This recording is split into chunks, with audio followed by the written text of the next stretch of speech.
Let's do this. It's the real Jonathan Smith Show on Indy Sports Ticket, 1430 AM, 93.9 HD2, and always on the free Indy Sports Ticket app. What's going on? Welcome into the real Jonathan Smith Show here on Indy Sports Ticket. Thank you for tuning in, no matter how you're tuning in, whether that's YouTube, Indy Sports Ticket. If you want to head over there and subscribe, maybe you're watching the show on X__Jonathan Smith to follow me there and watch the show there. You can also listen on that Indy Sports Ticket app or 1430 AM. I am back. The root canal went well.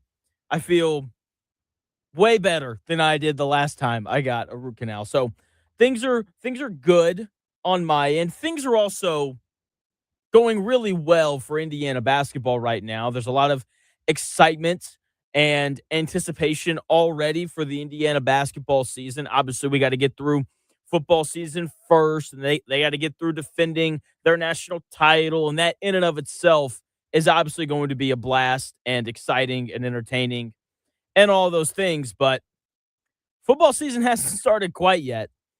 So right now, it's all about the transfer portal. And there's no other way to say it. You have to be incredibly impressed by what Indiana basketball has done so far in the portal. The strategy from last year to this year has completely changed. Last year, when you look at their transfer portal class, it was predominantly mid-major players, guys making the leap from mid-major to high-major basketball. It obviously didn't work out very well. Missed the NCAA tournament. Couldn't beat Northwestern when they had their NCAA tournament hopes on the line. This year, so far in the portal, they've brought in nothing but high-major transfers. On paper, it's a lot of talent. I mean, just listen to this. Bryce Lindsey, sharpshooter from Villanova, is transferring to Indiana. Aiden Sherrill, center at Alabama, transferring into Indiana. Samit, not even going to try and say his last name. The Turkish guy from SMU. How's that? Another guy coming in. Marcus Burton coming in from Notre Dame. Scored a lot of points there last year. Darren Harris was a top 40 player in his class coming out of high school. Didn't play much at Duke, but maybe a change of scenery is all that he needs. We'll find out. Jaden Mustaf coming in from Georgia Tech. All of these transfers, I mean, it looks good. There's a lot of stars by their names, and that's good, and that's exciting.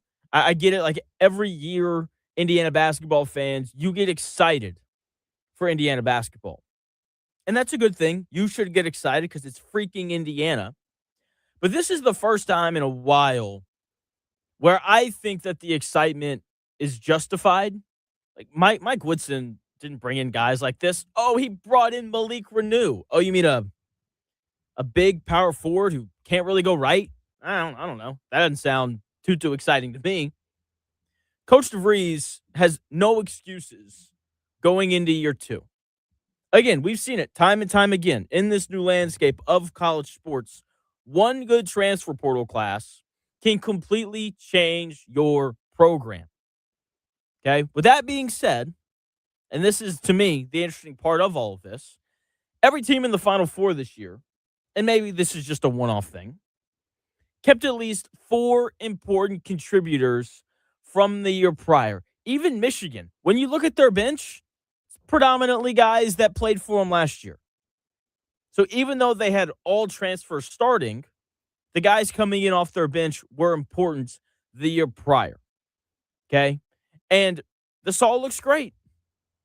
And, I mean, in the era of buying players, Indiana is king. I mean, they're forking it out for basketball. They're forking it out for football. The NIL era has elevated Indiana sports in a really large way. And I absolutely love that. They just have to win on the hardwood now, right? Like you can bring in all the talent you want, but all that talent does is raise the expectation for you and your program. That's all that it does. Now you have to actually live up to it. So hopefully Coach DeVries is able to do that. Speaking of expectations, Chris, would you say that expectations are high for Saturday and Sunday with WrestleMania going on? They usually are. We'll see how it goes, though. What are you most excited about? Just the drama. I'm finally excited. I'm excited for all the talking to be done and for some action to happen. Okay. I mean, I hope there's action. It's wrestling, right? I Right. mean, that's what should happen. We're going to bring in now coworker Noah. Hello. I didn't realize you were such a big wrestling fan. Oh God, it's crazy. I've been watching it since 2007. Yeah, Wow. 20 years. Yeah, I was a young lad in elementary school when I started watching it, and I had an off period somewhere in high school because it just wasn't really. It wasn't cool. I wouldn't say that. The women weren't like, you weren't like, I love wrestling, and women weren't just like, oh, that's no. great. It was more just like storylines and all of that just kind of oh, fell okay. on the wayside Gotcha. for me. But I've definitely gotten back into it. I would say around 2019. Okay. So, Jeez, that's awesome. What is it about it? What do you like so much about it? Is it the storylines? Is it all the cool acrobatics? What is it? spots. It's just the insanity of it. You know, you could have somebody like there's a character right now called Danhausen. Okay. He just debuted back at it was a couple months ago. This man is he calls himself Conan O'Brien if he was a demon. Okay. You know who Conan Okay. O'Brien is? I do. This man will go around to different people in the building or at the stadium and curse them. And anytime that he curses them, terrible things start to happen. Chris, just a heads up, get that dump button ready because I'm not ready for this. And if I drop anything, just Go for it, man. Let it out. You're ready. good. That's fine. That's what the dump button's there for. I know. I just don't want you to be Caught off guard. caught off guard completely. But yeah, this man will just curse people and the craziest things will happen. He was in a match on, I think it was last week on SmackDown. This man cursed somebody who was about to dive off the top rope and a firework goes off right behind him. It's just silly crap like that just gets me going. It's old school theater in the round, you know? Yeah. And that's what wrestling is. People who think, oh, it's just fake. There's no actual hitting or anything like that. There's times. Yeah. Have you seen somebody go through a table? Have you heard? The Rock tells a story where he like tore his pectoral muscle Yep. in the middle of a wrestling match. Yep. So yeah. Um, Yeah, that's insane. Once again, we're joined by Noah, who's going to be our wrestling guy going forward. Just because the passion's obvious. So what is it? So I'm a noob, man. Yeah. I've watched like 30 minutes of wrestling. Yeah. That's about it. So what is it about WrestleMania this year that really has you excited? There's a lot of things that are both positive and negative. That's for sure. There's definitely some issues with the storyline. Anybody that's a wrestling fan out there could probably, and somebody that's like deep into it as I am, like the idea of having celebrities just continually showing up into matches. I mean, it was like that at the very beginning of WrestleMania, way before my time, by the way. But having these streamers and even Pat McAfee's involved in one of the main events, which is just really stupid. I just gotta say, that. Okay, yeah, it's. this really bothers you. It does. It does. Why don't you like it? Because it's taking away from what really drives a good story. Is just inserting some random person from way outside the business that doesn't really that likes wrestling, but it's not like devoted to it as the actual wrestlers are.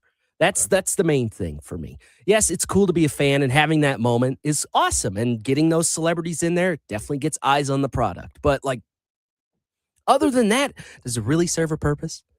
Not really at all. But that's just my viewpoint on it. I think some of the matches this weekend are going to be really great. Brock Lesnar versus Obafemi, two big, muscly guys, just. Big men slapping meat, as Big E used to say. That's exactly what's happening. That's pretty much it, man. It's just two guys, just top of their game. Brock's got some issues on the outside because it's and more on that I could go into, but I don't really want to go on to that because there's some really messed up things with that. Okay. But it's just the idea of seeing these two Goliaths go at it, and just seeing them beat the ever-loving crap out of each other. That's what gets me, you know. I'm telling you, it's like a soap opera. If soap operas Yes, were like exactly. this, where people beat each other up all the time, we'd probably watch all of them. Like today on Young and the Restless, we got Steve versus Ken for the women's title, or I don't know. Yeah. Tonight on General Hospital. Yeah. That was really good. Thank you. Yeah, that's impressive. But I mean, some of these folks I've been watching for years, and a lot. I've been on and off with the WWE. I've been more of an AEW guy, which is a smaller company, but they've definitely been competing with WWE head on a lot. If you haven't watched Dynamite, go and watch it. It's a good time. Wednesdays on TBS. But yeah, man, it's a fun time watching wrestling. If you've never gone to a live event, I definitely recommend it. It could be one of the big shows like WWE Raw or a pay-per-view, or it could be a little indie promotion. I know there's one, I think it's White River Championship Wrestling here in town. I've heard nothing but good things about their shows. Okay. So definitely check them out. That's interesting. Joined by Noah, our wrestling correspondent going forward. So for guys like me, I haven't watched anything all year. Yeah. Let's say I'm going to sit down on Saturday and Sunday and watch the event. What are the things that I have to know to have an idea of what's going on? A good example would be CM Punk versus Roman Reigns. It's going to be the main event of night 2. It's going to be for the World Heavyweight title. The company has 2 different top tier titles. There's the WWE, I think it's Undisputed Championship now, and then there's the World Heavyweight title. These men have been going at it for, I would say, since January. Just promo battle after promo battle. Promos, for those that are unaware, are pretty much where they talk to each other and they essentially try to sell the match. Kind of like weigh-ins. Yeah, for boxing. kind of, or but for it's UFC. Kind of, but it's more just all verbal. Okay. Sometimes there could be a fight that pops up afterwards. Somebody could come out, and there's just a variety of ways. It's so hard to explain, honestly. Okay. There's so many different factors that come in with promos, but these guys have been going at it for a couple months, like I said, talking about everything from Roman's dead dad to, I think there was a time where they were going to talk about Punk's dead dog.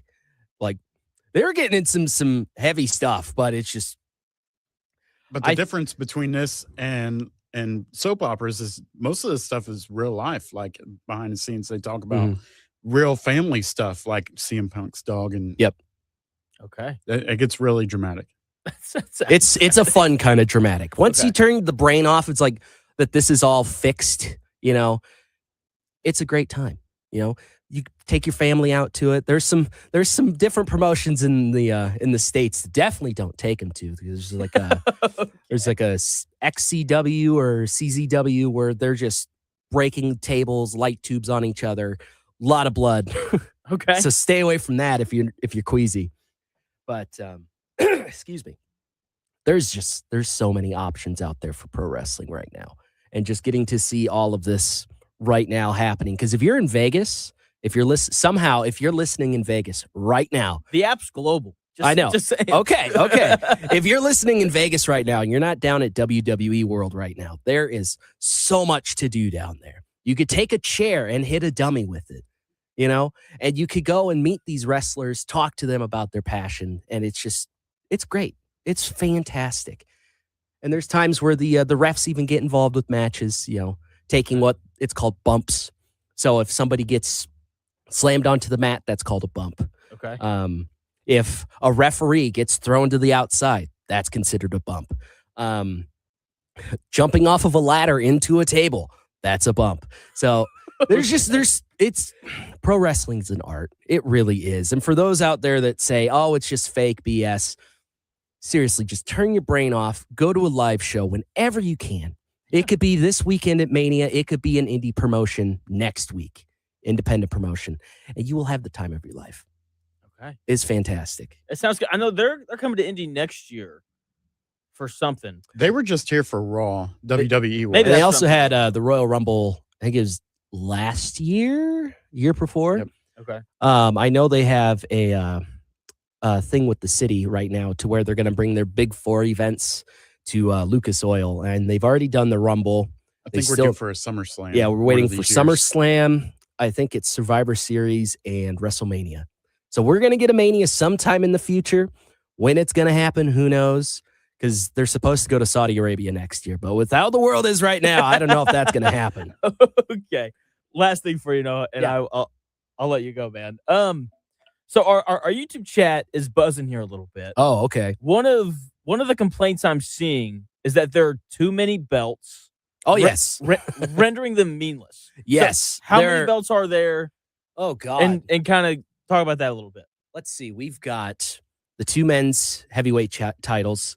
They're secondary titles, so 2 each. There are 2 sets of tag titles just on the main roster. Then there are the women's titles. There's 2 main women's titles and then 2 secondary titles, which also there's women tag titles. Yeah. And if we're counting like the developmental stuff, you can add maybe about 5 or 6 more sets there. So it's basically like, dude, you get a belt. You get a belt. You get a belt. That's pretty much Everybody it, man. gets a belt. The belts are becoming meaningless at this point in time. And it's like we need to cut back. I can even see this in AEW right now. There are so many belts. They introduced, I think it's like the national title, I think is what it's called. And it's only showed up on TV like 3 times. Okay. And it's like, we don't need all these belts. Create stories that don't revolve around the belts. Every time I watch TV, every time I watch wrestling TV, it seems like every match or every segment has a belt involved. And it's like, can we ease back a little bit, guys? This is the undercard. I don't think we need a belt for the undercard. Well, I mean, Yeah. the undercards help you show it's like who's Yeah. the best of the undercard, and then it can boost them up to the next level. Yeah. And they've been doing that for years, Yeah. since the Carney days. Okay. But So, yeah, man. What's like the main belt? What is the belt that everybody wants? In WWE, it's either the World Heavyweight or the WWE Unified or the Undisputed title. Okay. In AEW, it's the AEW World title. TNA, I think it's the Impact World title. There's New Japan. There's All Japan. There's the so four. many belts, man. All sorts of belts. Also foreign for Jonathan Smith. His face is like, you're speaking a It's foreign gone, language man. right now. It's like Hey, man. it's there and then straight over your head. Okay. All right. I mean, sounds like a blast. I'm assuming that's what you're doing all day on Saturday and Sunday. Probably, yeah. I also got to get prepared for my wedding next Saturday, so Okay. that's gonna be fun. Well, I mean, my experience getting married. Yeah. Like the last 2 weeks leading up to it, you just sit there anxiously because you Yep. feel like you should That's be doing where I'm at right something. now, dude. I'm Yeah. just So just turn the brain off and watch the wrestling. I'm ready for it to be done. I really am. When you guys were looking at dates for your wedding, did you see WrestleMania on the calendar and was I like, don't nope, even we're think the not doing date it? was announced yet. Okay. Honestly, I don't think it was. It just we picked the date and it said, "Oh, it's fine, whatever." And then we saw that Mania's the week before, and cool. Sorry, I've honey. I've gotten my fiance. You're like, man, I really wish it was the week after because that'd be an awesome Yeah. honeymoon. You know? Yeah, but it's like I've gotten my fiance into wrestling too, and Okay. she loves it. Okay. Whenever she gets to sit down and watch it, she's invested with the characters. She loves seeing the matches, the crazy spots that people do, and it's a great time. That's awesome. All right. I'll have to check it out a little bit. That's what I'm Yep. hearing. All right. No, thanks for hopping on. No for problem, brother. 10 minutes, man. I'm sure Monday or Tuesday next week, if you want to come on again and talk Sure, about man. what actually Yeah. happened, that'd be Yeah, I will make sure to watch Cool. as much as I can. Sounds good. All right, Noah. See you Thanks, guys. man. What a start to the show. Passion flying all over the place. Otter Creek asked me a really good question before we had Noah hop on there. And I'm going to answer that question. What should the standard be for Indiana basketball next year with all these recruits? We'll answer that question in 3 minutes.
may, one day, be a must-listen for sports enthusiasts. Yeah, and monkeys might fly out of my butt. Uh-oh. The Real Jonathan Smith Show on Indy Sports Ticket 1430 AM, 93.9 HD2, and always on the free Indy Sports Ticket app. Yeah. What's going on? Welcome back to the Real Jonathan Smith Show here on Indy Sports Ticket. Thank you for tuning in, no matter how you're tuning in, whether that's YouTube, X, the Indy Sports Ticket app, 1430 AM. So many ways to listen. There's really no excuse not to. Thanks to Noah, our wrestling correspondent, for hopping on here for a couple minutes to get us ready for WrestleMania this weekend. If you want tickets to Holiday World, we're going to play a WWE-related game at 1 and 2 o'clock. They're a little different. I think 1 o'clock's like a multiple choice, normal trivia kind of game. And then at 2 o'clock, we're doing like name the song for the wrestlers, right? Some kind of music related, yeah. Okay, with all right. wrestling, yeah. Sounds good. So make sure you got your phone ready to call 317-228-1430. Whenever that comes around, you can call that number right now if you just have questions and want to talk about things.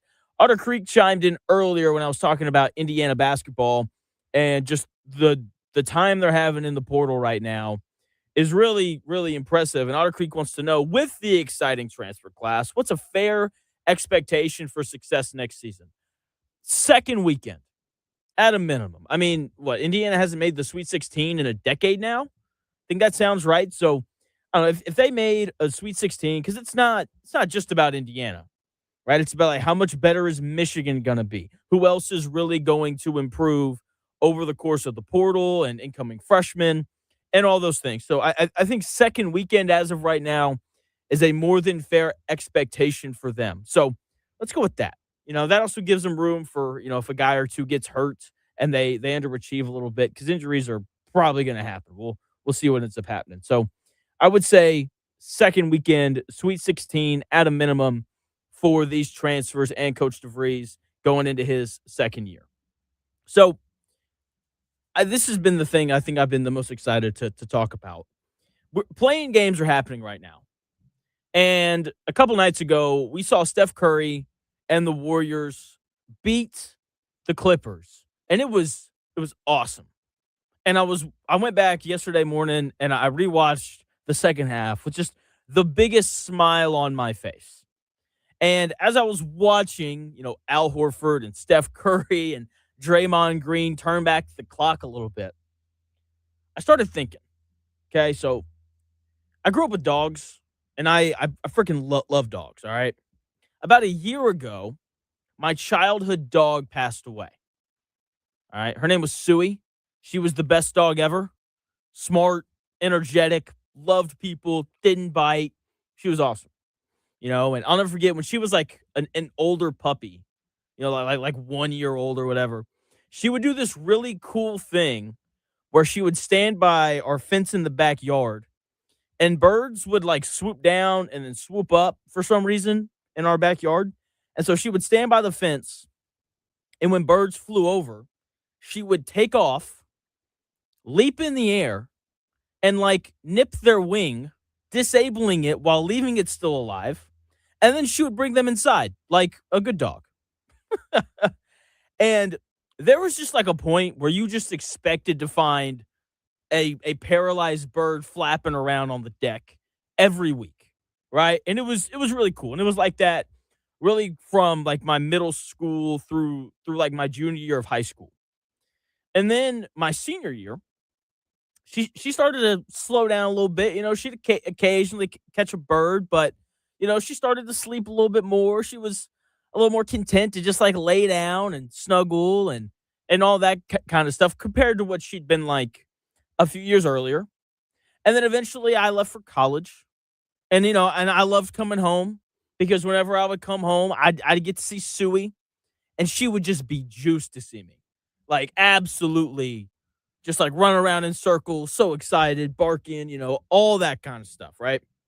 And then I graduated college and I moved to Indianapolis. And from that point forward, whenever I would go home, it was different. Like I'd walk through my parents' door, and Suey would like walk over, and she'd say hi, and then she'd like go back to her bed. And then, a couple times later, I'd go home and she would like limp over and she'd say hi. And then she'd go back to her bed. But whenever I would go home for like a 5-day period, like once or twice, Suey would get the zoomies, and she'd be running around, jumping from couch to couch, all that kind of stuff. And you just like, you have to smile because it's nice to know that with old dogs, there's still some of that like puppy energy inside of them. But at the same time, like you knew that the end was coming. I only saw her a few more times after that. My parents ended up having to put her down. But, she'd still occasionally have those puppy moments, even in her old age. And you're probably like, Jonathan, why are you talking about your dog that died a year ago? I'm talking about her because I think there's a lot of similarities between your childhood dog aging and superstars. And right now, I think the Warriors are filled with older dogs who all caught the zoomies at the same time against the Clippers. Al Horford turned back the clock. 14 points, hits 4 big threes in the second half, is really a large part of why they were able to close the gap to a point where Steph Curry could then step in and really win the game for him. He had 35 points. He got hurt in the first quarter. And he's like in the back. They're looking at his knee. I'm like, is Steph going to come back out or is he done? Yeah, no, he just comes back out and goes 7 of 12 from 3. Finishes the game with 35 points. And then you've got Draymond Green, the defensive stopper, one of the most controversial players in the NBA, comes out and just shows why he's a Hall of Famer and one of my favorite players ever. I understand that he's done some dirty things in his past, but the way that he defended Kawhi Leonard in that game was just incredible. He holds Kawhi Leonard scoreless in the fourth quarter.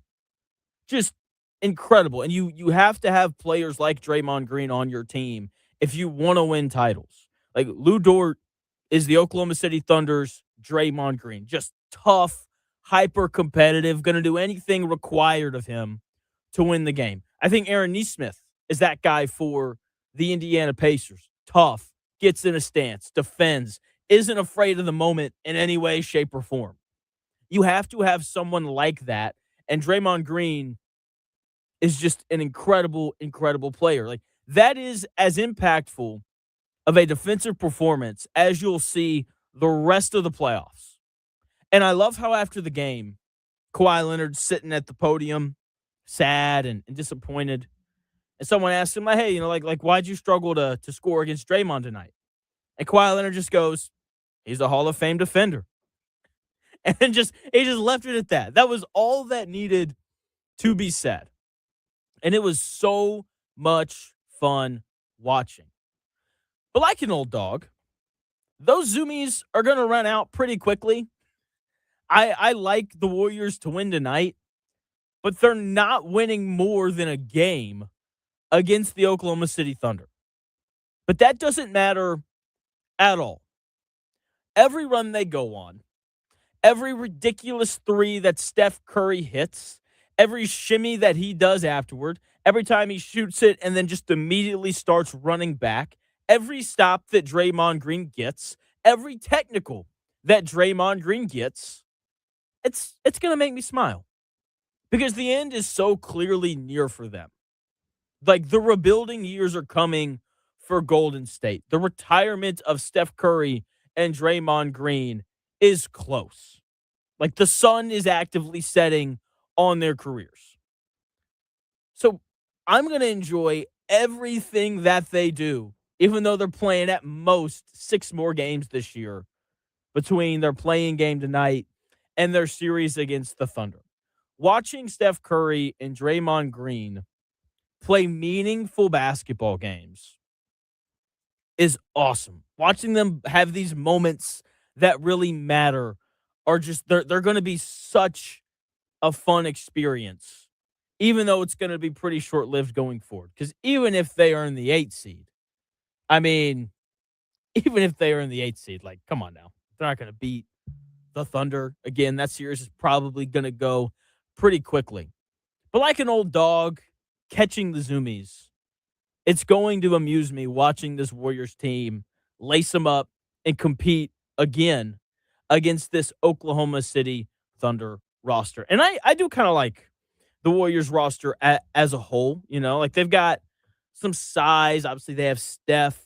They're playing a Suns team tonight that I am pretty meh on. So that game tonight is going to be just an absolute blast. Chris, is your trial still good? You watching tonight? 30 days. 30 days. Let's go. Yeah. You gonna keep track? I know you said you're doing karaoke tonight. I'll probably have it on my phone. Nice. I'm going to, watch it while people are singing. You're like looking at your phone, and Steph Curry hits some insane step back three over three defenders. Someone's singing Tennessee Whiskey by Chris Stapleton. You're just like, oh, over in the corner. And Don't mind me.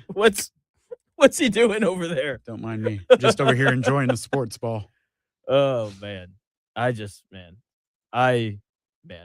love hoops. It's so freaking awesome. And tonight is going to be a lot of fun because the Warriors and Suns game I think is going to be a blast.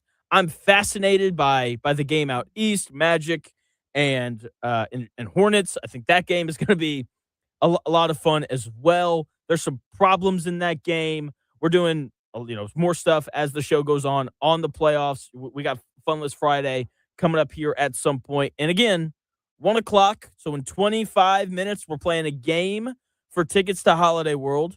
And then at 2 o'clock, we're playing another game for tickets to Holiday World. So make sure you're ready to call 317-228-1430 coming up at 1 o'clock and 2 o'clock. You can also dial that number right now if you have questions, concerns, takes that you want to get off. 317-228-1430. I'm going to give you my pick for Warriors and Suns and Magic and Hornets tonight in 3 minutes.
The Real Jonathan Smith Show on Indy Sports Ticket 1430 AM, 93.9 HD2, and always on the free Indy Sports Ticket app.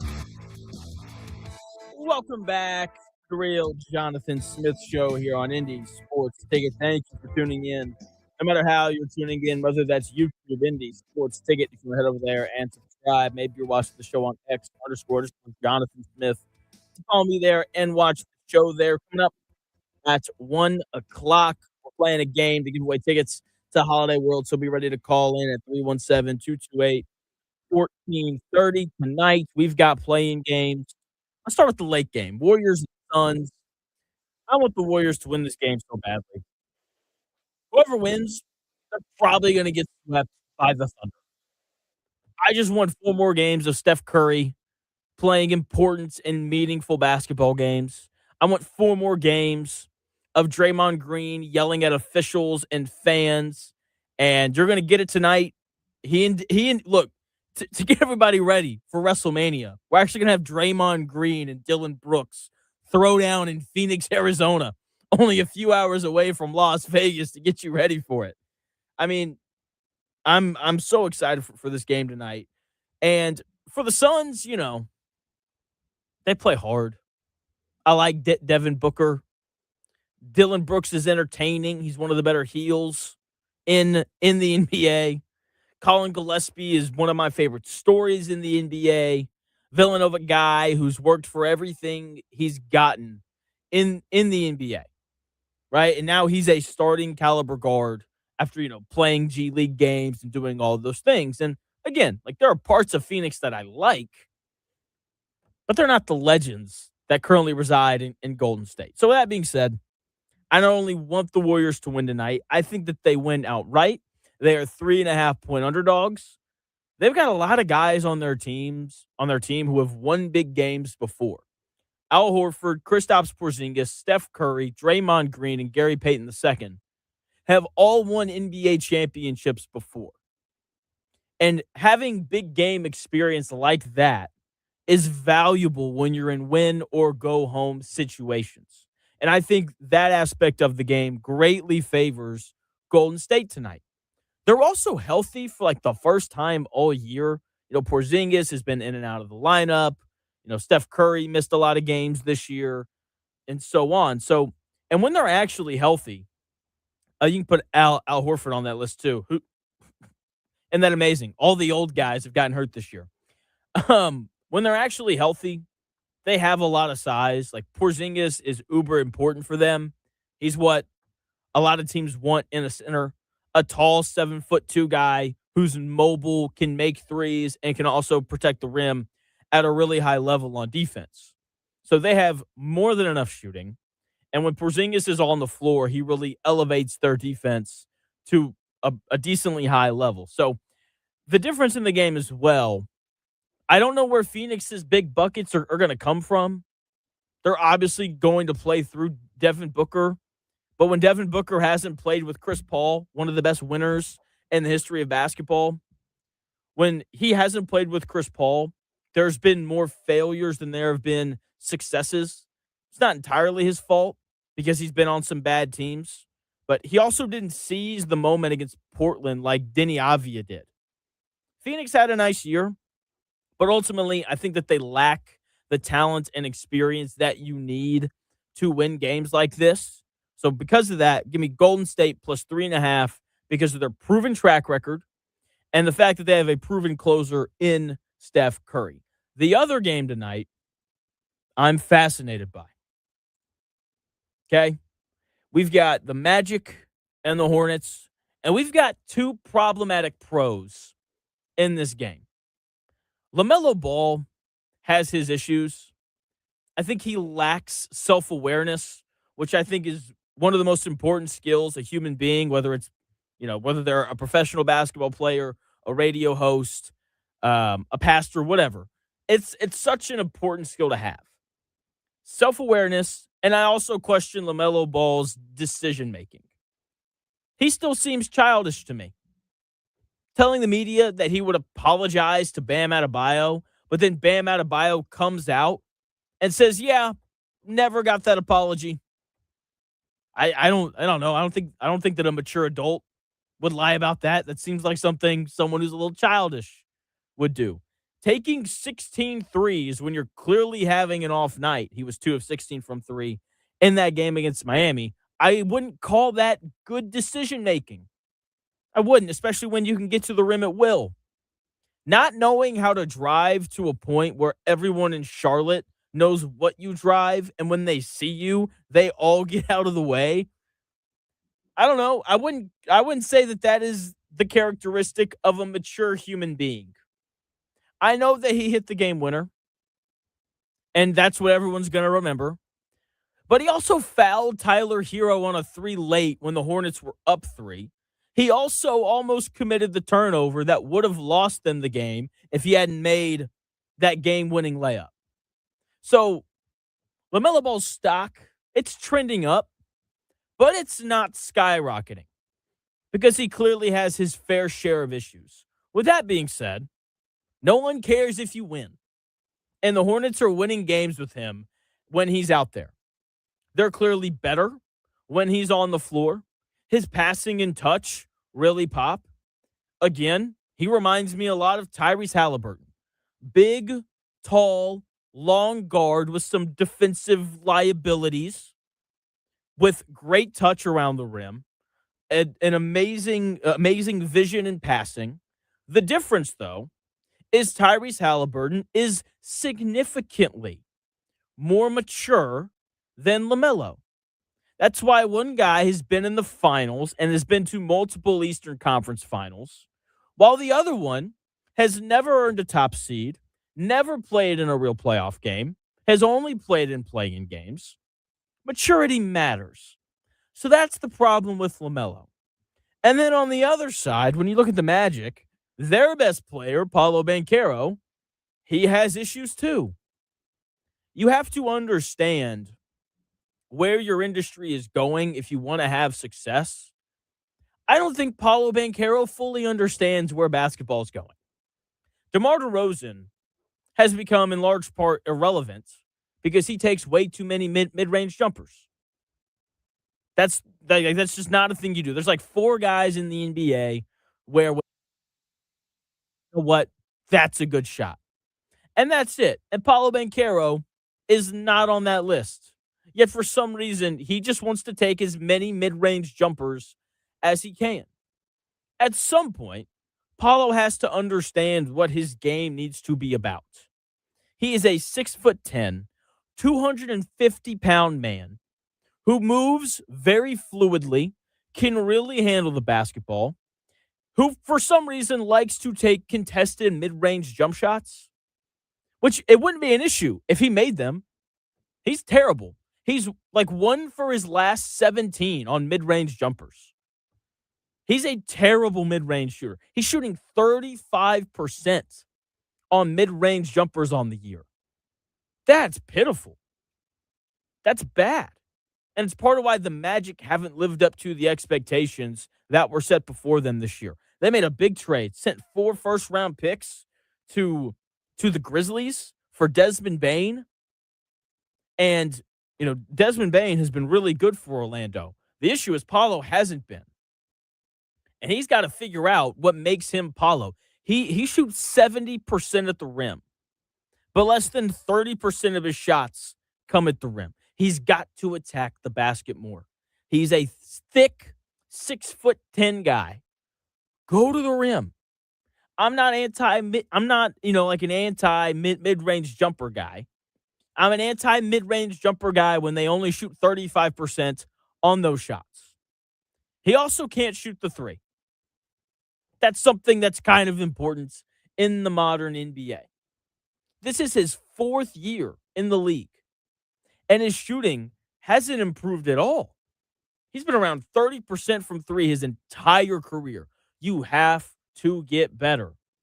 You have to get better. And he hasn't. I want to take Orlando. I really like the Magic. But I'm having to take the Hornets tonight to win and cover the 3.5-point spread. Orlando just doesn't have enough offense. They don't, right? Because it's Paolo mid-range jumpers, Franz Wagner mid-range jumpers. It's a lot of mid-range jumpers from guys who shouldn't be shooting the ball 15 feet from the basket. Orlando, they just don't have enough shooting. That's their ultimate issue. And part of that is because their best players, Paolo Banchero and Franz Wagner, haven't developed that part of their game.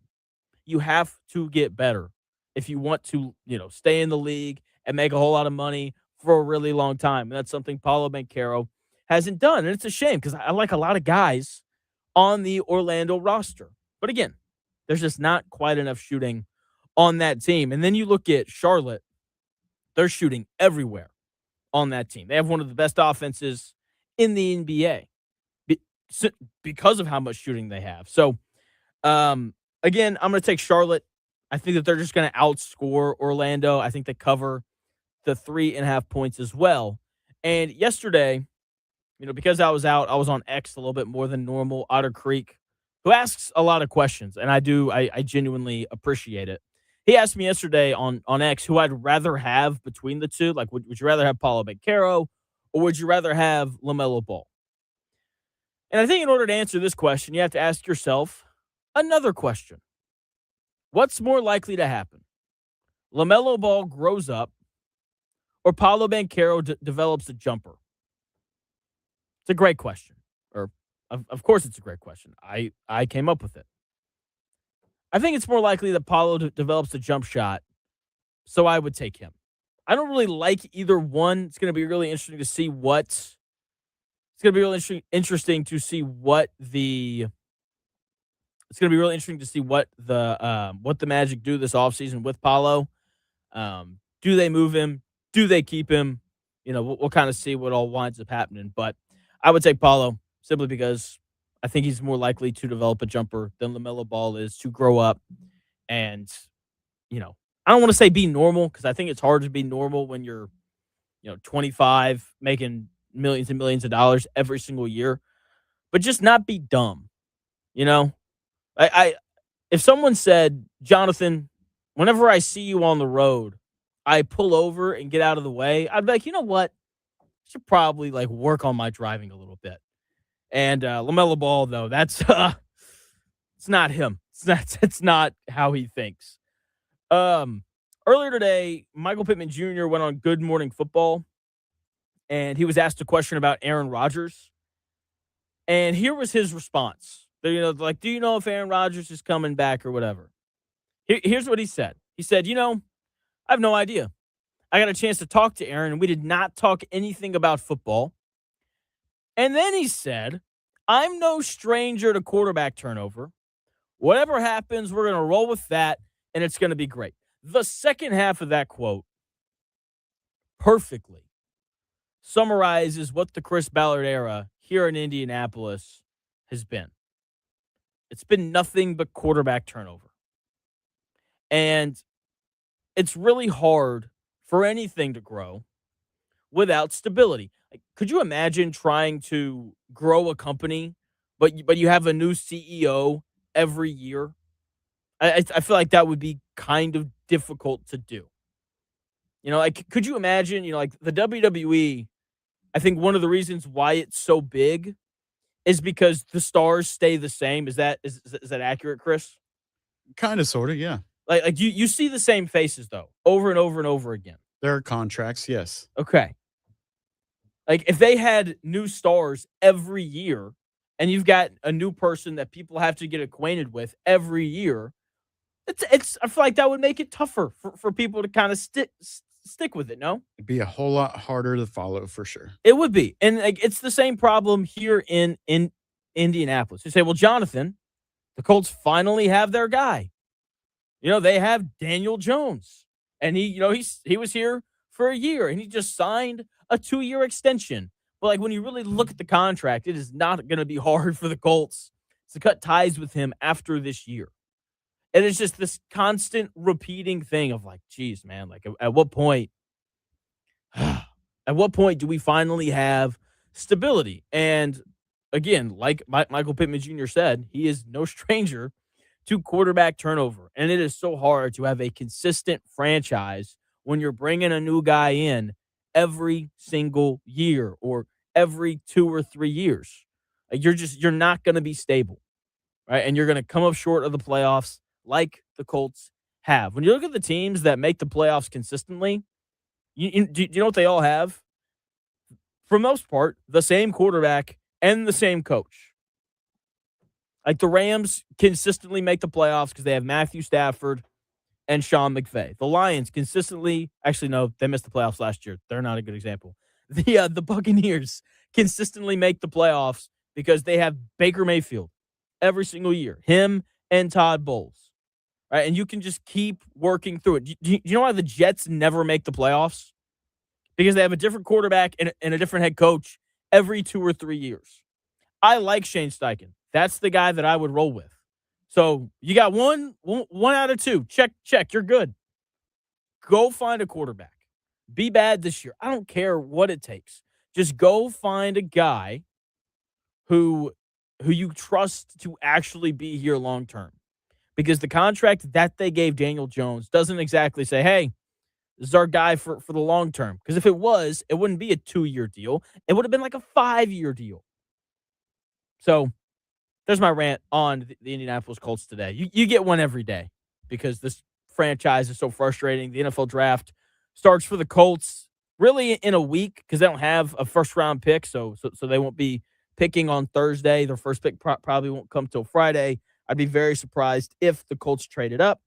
But hey, crazier things have happened, I guess. Call in now, 317-228-1430. That is the number for your chance to win tickets to Holiday World. We're playing a game because everything on the Real Jonathan Smith Show is earned. This is not the WWE. We don't give belts out to everybody. You got to come take it. We're playing a little bit of trivia with the first caller. Again, that number is 317-228-1430. Face off against me and a little bit of trivia for your chance to win tickets to Holiday World. Call in now.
do this. It's the Real Jonathan Smith Show on Indy Sports Ticket, 1430 AM, 93.9 HD2, and always on the free Indy Sports Ticket.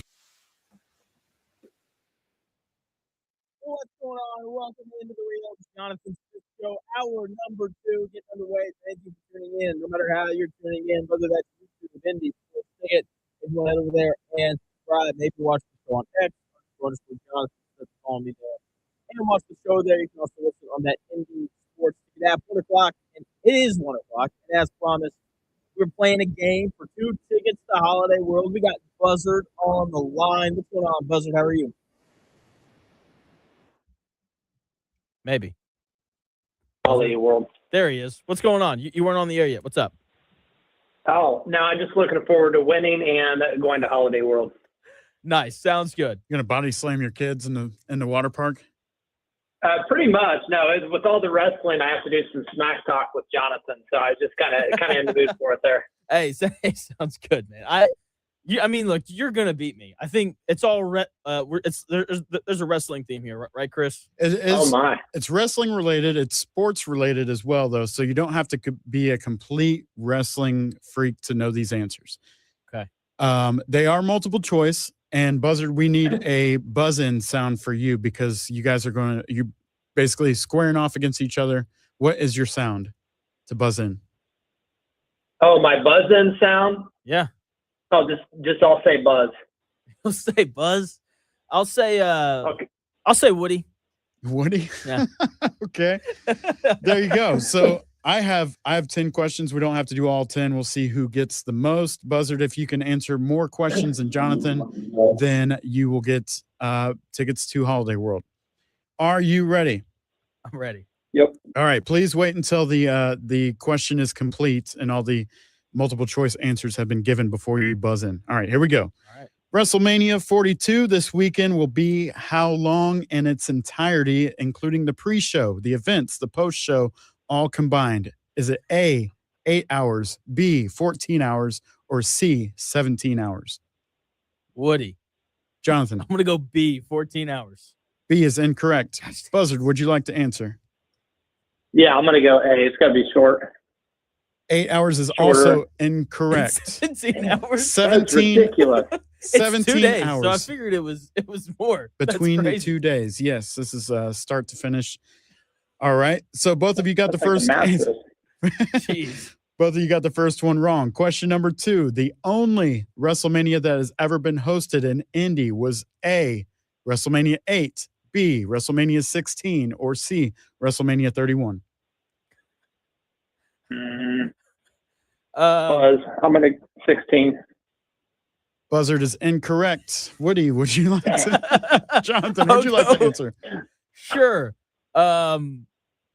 You said C was WrestleMania 31. Correct. The other option was WrestleMania 8. That's I'm gonna go with WrestleMania 8. 8 is correct. Dang it. At Let's the go. RCA Dome, Okay. 1992, I think it was. But there you go. Good. 94, something like that. All right. So Jonathan has 1. Buzzard has 0. Next question. Cody Rhodes is the brother of what legendary wrestler? Is it A, Goldfinger, B, Gold Dust, or C, Golden Eye? I have no idea. Buzzard, you want to take a stab at it? B, Gold Dust. B, Gold Dust is correct. All right, there you go. There you go. 1-1. Yeah, I was thinking Dusty Rhodes. Well, it's the same guy, That was my first guess. Same Oh, guy. good. There we go. I was on the same track. There you go. One each. Are you keeping score over there? I am, yeah. All right, here we go. Question number 3. Which famous boxer was a special guest referee for Stone Cold versus Shawn Michaels in WrestleMania 14? Was it A, Evander Holyfield, B, George Foreman, or C, Mike Tyson? Woody. Oh, that was the same one there. I don't know. What do you say? Ty goes to the show host, so me. Okay. I'm gonna go Mike Tyson. C, Mike Tyson is correct. Yep. Dang it. Jonathan Smith gets a point There there. we go. I'm up 2-1. Question number 4. Tyrese Halliburton was featured in a WWE-style feud on television with what other NBA player? Was it A, Draymond Green, B, Shaquille O'Neal, or C, Jalen Brunson? Woody, it's Jalen Brunson. I know that one. I That's- saw that clip on X. That's also correct. I'm actually secretly a huge WWE fan. I've There been you go. sandbagging the last 2 days. Buzzard, Dang you it. okay over there? Now you got to. If you stay in the 80s, I'll be all right. We'll see what we do here. I don't know what question number this is, but here we go. Pat McAfee's first WWE in-ring match was in 2020 against A, Adam Cole, B, Michael Cole, or C, Adam Bomb. No idea. Buzz, we'll just say C. C is incorrect. It is not Adam Bomb. Dang. Man. Jonathan, would you like to guess? We'll go A. A, Adam Cole is correct. Adam Cole, baby! Jonathan is owning this so far. I've got 4. All right. Right. Buzzard, I think, has 1. Yep, it's 4-1. Okay. Give me an Ultimate Warrior or Randy Macho Man and get into that realm. We'll be all right. Okay. These were pre-questions, so hang in there with me I'm for a just second. messing with you. The last WWE Premium Live event in Indianapolis was A, the Royal Rumble, B, the King of the Ring, or C, Struggle Snuggle. Buzz, Buzzard. Buzzard, what'd you say? Royal Rumble. Rumble A. The Royal Rumble is correct. That was last year. The Struggle Snuggle does not exist, by the way. Pretty amazing. All right, there you go. 4-2, I think it is. Yep. Next question. Which WWE legend was born in Bloomington, Indiana? Was it A, Mick Foley, B, Booker T, or C, Jake the Snake Roberts? Oh, boy. Woody, Buzz. I'm going to go Booker T. Jonathan is incorrect. It is not Booker T. Would you like to steal, Buzzard? Yeah, I'll take A. A, Mick Foley is correct. He was born in Bloomington, Indiana, although he grew up in New York, I believe it was. But there you go. All right. 2 questions to go here. I think it's 4-3. Yep. All right. Come back, Trail. Roman Reigns is the cousin of The Rock. We already mentioned this earlier. What current tag team is also a part of The Rock's family? Is it A, The New Day, B, The Usos, or C, The Vision? I've got no idea. Buzz. I'll Buzzard. say the Usos B. The Usos is Is it correct. really? We have a tie game, I believe. All right. Yeah, we do. It's 4-4. Whoever gets this wins. Yeah, here we go. The tiebreaker right here. NASCAR was in Bristol this past weekend, and there was a WrestleMania-themed car. Which driver drove the WrestleMania car? Was it A, Ryan Blaney, B, Bubba Wallace, or C, Tyler Reddick? 2 things I know nothing Buzz. about. Buzzard. Oh, sorry. That was an early ding. Yeah, they're good. Oh, you just give it to them already. All right. Buzzard wins. No, just kidding. What you got, Buzzard? We'll go C. C is incorrect. It is not Tyler Reddick. If Jonathan gets this right, then he wins. You said B was Bubba Watson? Bubba Wallace or Or Ryan Wallace, Blaney? excuse me. I'm going to go Ryan. You said Ryan who? Ryan Blaney. We'll go with Ryan Blaney. Ryan Blaney is incorrect. It was- Congratulations, Buzzard. You win tickets to go to Ty Holiday goes to the World. Misfit. That's fine. I'm cool with that. It was Bubba Wallace. Car number Was it 23. really? Yes, it was. Okay. Buzzard, I'll get those assigned to you. Congratulations, man. And we'll have another game here in about an hour. Yeah. There you go. All right, Buzzard. Good job, man. I can't Appreciate believe I it. choked that away. Golly. All right, see you guys. See ya, Buzzard. Buzzard wins our tickets to Holiday World. I thought for sure you were going to answer that right. I was like, because Bubba Wallace, that's Michael Jordan's car, Yes. correct? I was like, I don't think Michael Jordan just doesn't come off as a wrestling guy, So I was like, if it was like, which car had a Masters promotion on it, I just said Michael Jordan because he would've loves had- golf, Yeah. but not WWE wrestling. There you go. That's nuts. Good All job, right. Buzzard. Yep. Congrats to Buzzard. Again, so rules on that for ties. If a misfit ties me, tie goes to the misfit. If a non-misfit ties me, tie goes to me. Fair enough. Okay. All right. Those are the rules going forward. We just We'll make it up as we making go. it up as we go here. Kind of like if we both buzz in at the same time, the show host gets the nod. Okay. You're the boss, man. You're Hey, the boss. Mike's the boss man. I just talk all day. All right. So as Chris is putting that information in for Buzzard, I'm going to preview a little bit of audio here. So we talked about it right after it happened. number 1 overall pick in the WNBA draft, AZ Fudd, was, like a year ago, it was announced that she and Paige Beckers, the best player on the Wings, last year's number 1 overall pick, it was announced that they were dating. It's okay. I'm an ally, as some people say. And, that's cool. That's, whatever. And so I don't really care about it until you're on the same team. As soon as you're on the same team, it then becomes interesting because that impacts team chemistry and all those things. So AZ Fudd had to do her media day, number 1 overall pick, big deal. And she was asked a question. And the Wings PR team stepped in and didn't allow her to answer it. And it has taken what was already kind of a story and really blown it out of proportion. Here is the clip of the reporter asking the question and the Wings PR team stepping in and not allowing AZ Fudd to answer the question. Paige announced last year on TikTok that y'all were a couple, and I'm wondering if that is still the case, and if so, if y'all have talked to any other couples in the league about how they negotiate that dynamic as pro teammates. I understand why you have to ask that question, but we're going to respectfully decline from commenting on our players' personal lives. Go to the next question. Okay. PR steps in. We don't want our players commenting on their personal lives. It's not their personal life because it has a direct impact on the team. Also, you also know it's not a personal question because the PR team understands why the question has to be asked. They said, we understand why you have to ask that question. Then you should answer it. Because if you understand why the question is being asked, that means it is a good and relevant question. This is another example of why the WNBA struggles. At some point, Mike Vrabel is going to address the Diana Russini stuff. It's going to happen.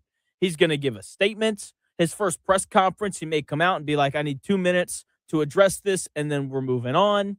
He's probably going to get asked a question about it because Boston reporters can be nasty sometimes.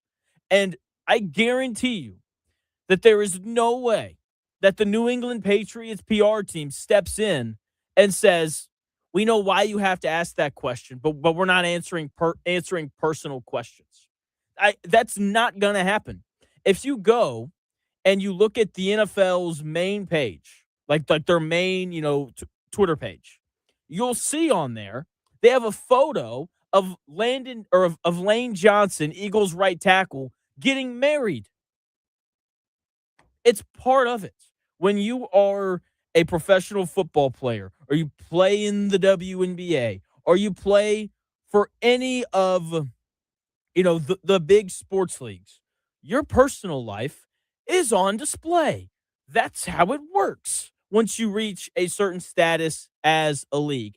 Bam Adebayo, starting center for the Miami Heat, he was asked the other day about Asia Wilson's extension.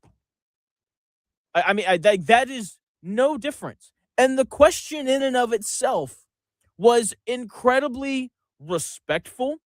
It wasn't are you guys still dating? Did you guys break up? It wasn't even like that. It was, have you talked to any other WNBA couples if you're still dating and how they navigate that?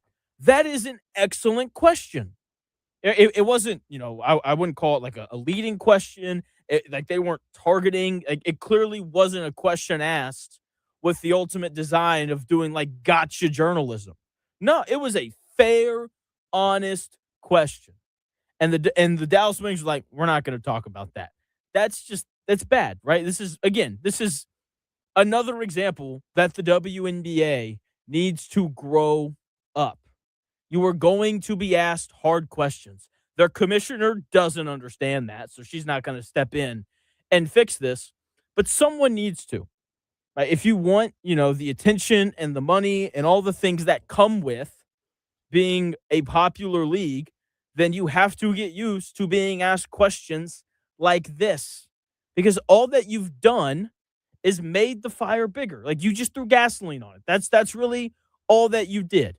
And it's been a PR nightmare for the WNBA between this and between their commissioner doing the whole you wouldn't ask a man that question kind of thing.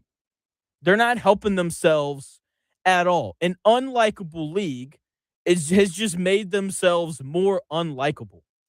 I wouldn't call that a win. I don't think that that's the goal whenever you go up to the podium. I think the goal whenever you go up to the podium is to pique people's interest and have them be intrigued by whatever it is that you're doing. And answering the question in that way of, yeah, we're just not going to talk about that and completely sidestepping it doesn't do that at all. Doesn't do it at all.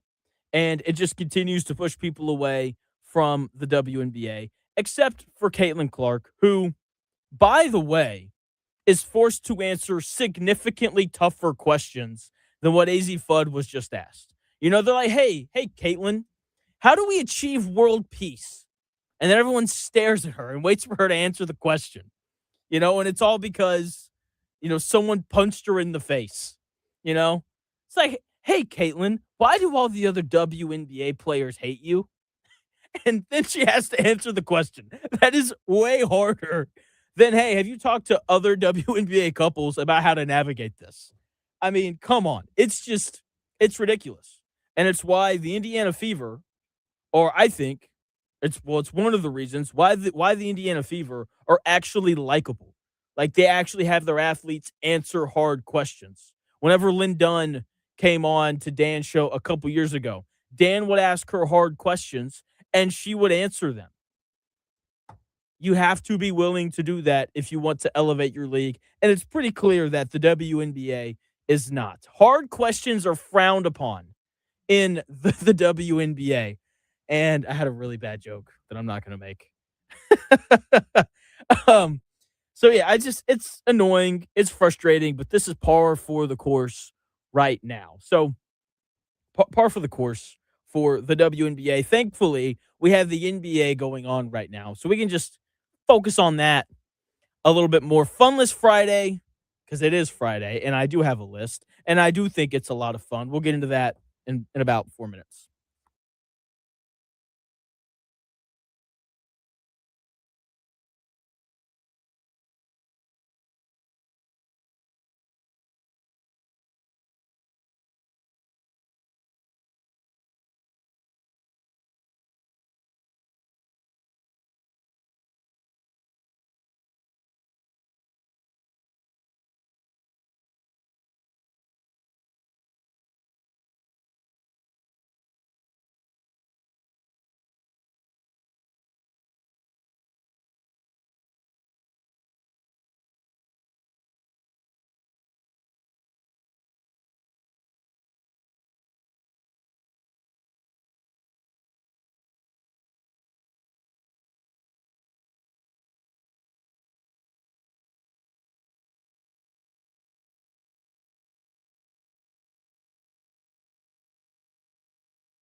It's in today's sports world. It's here. The Real Jonathan Smith Show on Indy Sports Ticket 1430 AM, 93.9 HD2, and always on the free Indy Sports Ticket app.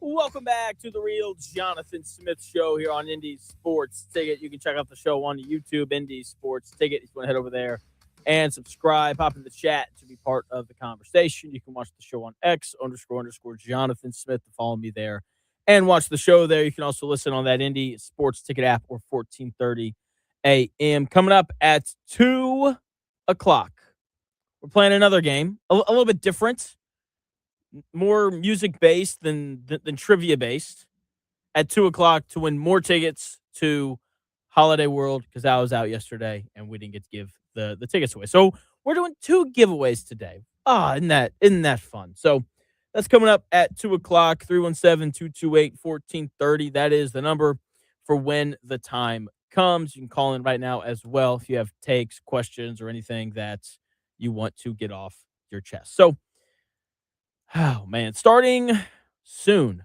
I believe tomorrow, if I'm correct, we have the NBA playoffs. We have the final play-in games tonight. And then after that, we're on to the real thing. Yes, tomorrow, 1 p.m., Toronto and Cleveland, game 1. And then you get Minnesota and Denver at 3:30. And then you got the Hawks and the Knicks at 6. And then you got the Rockets and the Lakers at 8:30. I mean, let's go. I'm excited. And for Funless Friday, I wanted to highlight what I think are the 7 most interesting NBA playoff storylines. So let's start with number 7. Jason Tatum in the playoffs. This guy tore his Achilles less than a year ago in the playoffs against the Knicks on the road in Madison Square Garden. And now he's back. He's been playing for a little bit. And the difference in intensity between the regular season and the postseason, like there's a difference there. How does he look? And as someone who obviously roots for the Pacers, I'm very intrigued by Jason Tatum and how he performs, because we're going to see Tyrese Halliburton in about 6 months, right? When games start back in October, we're going to see him coming off of his Achilles tear. What can we expect from him when that time comes around? And in terms of Jason Tatum himself, he's really struggled to shoot the ball. You can tell that the touch just isn't quite there. How does that look in the playoffs when the game speeds up a little bit more? So number 7 for Funless Friday, interesting NBA playoff storylines. You have Jason Tatum's return to the playoffs. At number 6, when a 41-year-old is the best player on the 3 seed, and I understand that part of that is because of injuries, it's newsworthy, and you have to pay attention to it. Rockets, Lakers, you got Kevin Durant and LeBron James going at it, and 41-year-old LeBron James is leading the way for the Lakers, and 37-year-old Kevin Durant is leading the way for the Rockets. It's fascinating. You got these older guys on good teams going at it. So how does LeBron look at 41? How do the Lakers try to help him in terms of energy conservation? He's going to play point guard. He's going to have the ball in his hands. The Rockets have a lot of wing defenders to throw at him. Does he bring the ball up the floor? Because I'm assuming that the Rockets are going to press. LeBron can thank the Pacers for that change. So how do they kind of spell him even when he's on the court? Because it's going to be like him and Luke Kennard trying to generate offense for the Lakers. So we'll see how it looks, man. But I'm very intrigued to see how he looks playing, 40 minutes a night at 41 years old in these highly competitive playoff games. Someone asked, I missed the name, if I think the Lakers are going to get swept. The thing about the Rockets is the Rockets are very prone to just collapsing late in games. Their offense completely falls apart in the final 3 minutes of games. It shouldn't, because of how many skilled guys they have on that team, but it does. And so I don't think that the Rockets are going to sweep the Lakers. There's going to be a game where we just see them collapse, and everyone will make fun of Kevin Durant, because that's what happens whenever things like that happen. So I don't think that the Lakers get swept, but I do like the Rockets to win that series. The fifth most intriguing storyline coming into the playoffs. Can the Thunder go back-to-back? We haven't seen it since the Warriors did it. The Thunder are more than capable of doing it. They are incredibly deep. Jalen Williams has a full tank coming into the playoffs because he was hurt for pretty much the entire regular season. Shai Gilgeous-Alexander down the stretch of games is just inevitable. As crazy as he drives me with the way that he gets away with pushing off on guys, and the Thunder, they foul more than any other team in the NBA. They also get away with more fouls than any other team in the NBA. They're all experienced. They've brought pretty much everybody from last year back. They obviously added Jared McCain. So this team is primed to go back-to-back. With that being said, getting out of the West is going to be tough. They're probably going to play the Rockets in the second round, and the Rockets are, again, they have their issues with their closing offense, but defensively, they are no picnic, and they're going to have a nice option of guys to throw at Shai Gilgeous-Alexander. So that series is going to be tough. They'll sweep the Lakers or the Suns, whoever they get. And then obviously the Western Conference Finals, they're probably dealing with Jokic and the Nuggets or Wemby and the Spurs, who went 4-1 against them in the regular season. So it's a tough path to get back, but they're so deep and so talented, and they have arguably the best player on the planet on their team. They are more than capable of repeating, and they are my finals pick, by the way. They're just too good and too deep. So give me Oklahoma City to win the whole thing. The fourth most intriguing storyline coming into the NBA playoffs was firing Tom Thibodeau worth it? Last year, the Knicks made the conference finals again, and they lost in the conference finals again. And that led to them firing Coach Tibbs and hiring Mike Brown. They got a tough draw against an Atlanta team that's playing really good basketball right now. After that, they're going to play Boston again, who, to be clear, would have beaten the Celtics, or they would have beaten the Celtics last year, even if Jason Tatum hadn't gotten hurt. But again, you're not being coached by Tibbs this year. You're being coached by Mike Brown. And then they're probably going to play the Pistons in the Eastern Conference Finals. It's a tough road for the Knicks, a team that you can argue has really underachieved this year when you look at the schedule and you look at the fact that the Pacers were good and the Celtics had guys out for a lot of the year and they still finished below Boston. So it's a tough road. Mike Brown, I think, is a good coach. I don't think he's a great one. So we're going to find out, I think, pretty quickly whether or not firing Coach Tibbs was really worth it or not at the end of last year. Third most interesting storyline coming into these playoffs. Are the Detroit Pistons ready? 2 years ago this week, the Pistons capped off 5 straight years of tanking by going 14-68. That was the year where they set the record for like the longest losing streak and those kinds of things. Right now, they're 60-22. They're the number 1 seed in the East. I think the thing that you have to like about them coming into these playoffs is the fact that Cade Cunningham, who is pretty clearly their best player, he missed some times. He missed some time with a collapsed lung, and it didn't matter. They kept winning anyway. They defend at a really high level. They don't have a ton of shooting, but they might have enough. Duncan Robinson and Kevin Huerter are going to be really important for them in terms of their ability to shoot their way into and out of games. So I'm very intrigued by them. They're probably going to get Charlotte in the first round. Those teams have kind of mixed it up a little bit during the regular season, had the big fight a couple of weeks ago. So that series should be interesting. After that, they're probably going to play Cleveland, who's got a lot of good players. And that leads us into the second most interesting storyline of these playoffs. Is the James Harden gamble going to pay off? The Cavaliers sold their future. They got significantly older by moving Darius Garland for James Harden to win right now. And I don't think I need to go through the very long and lengthy history of failed playoff moments for James Harden. How's that going to go when they're playing the Raptors in round 1 and, the series is tied 2-2 and they're playing at home and there's 3 minutes to go and the Cavaliers are down by 1. How is James Harden going to perform in those moments when they potentially do play the Detroit Pistons? Is he going to defend well enough for them to win games? Because their defense got significantly worse when they brought him in compared to when they had small and undersized Darius Garland. How is he going to look in these big moments? Because this is a guy who, very simply, doesn't win in the postseason. So how is he going to look? Is that gamble for Cleveland going to pay off?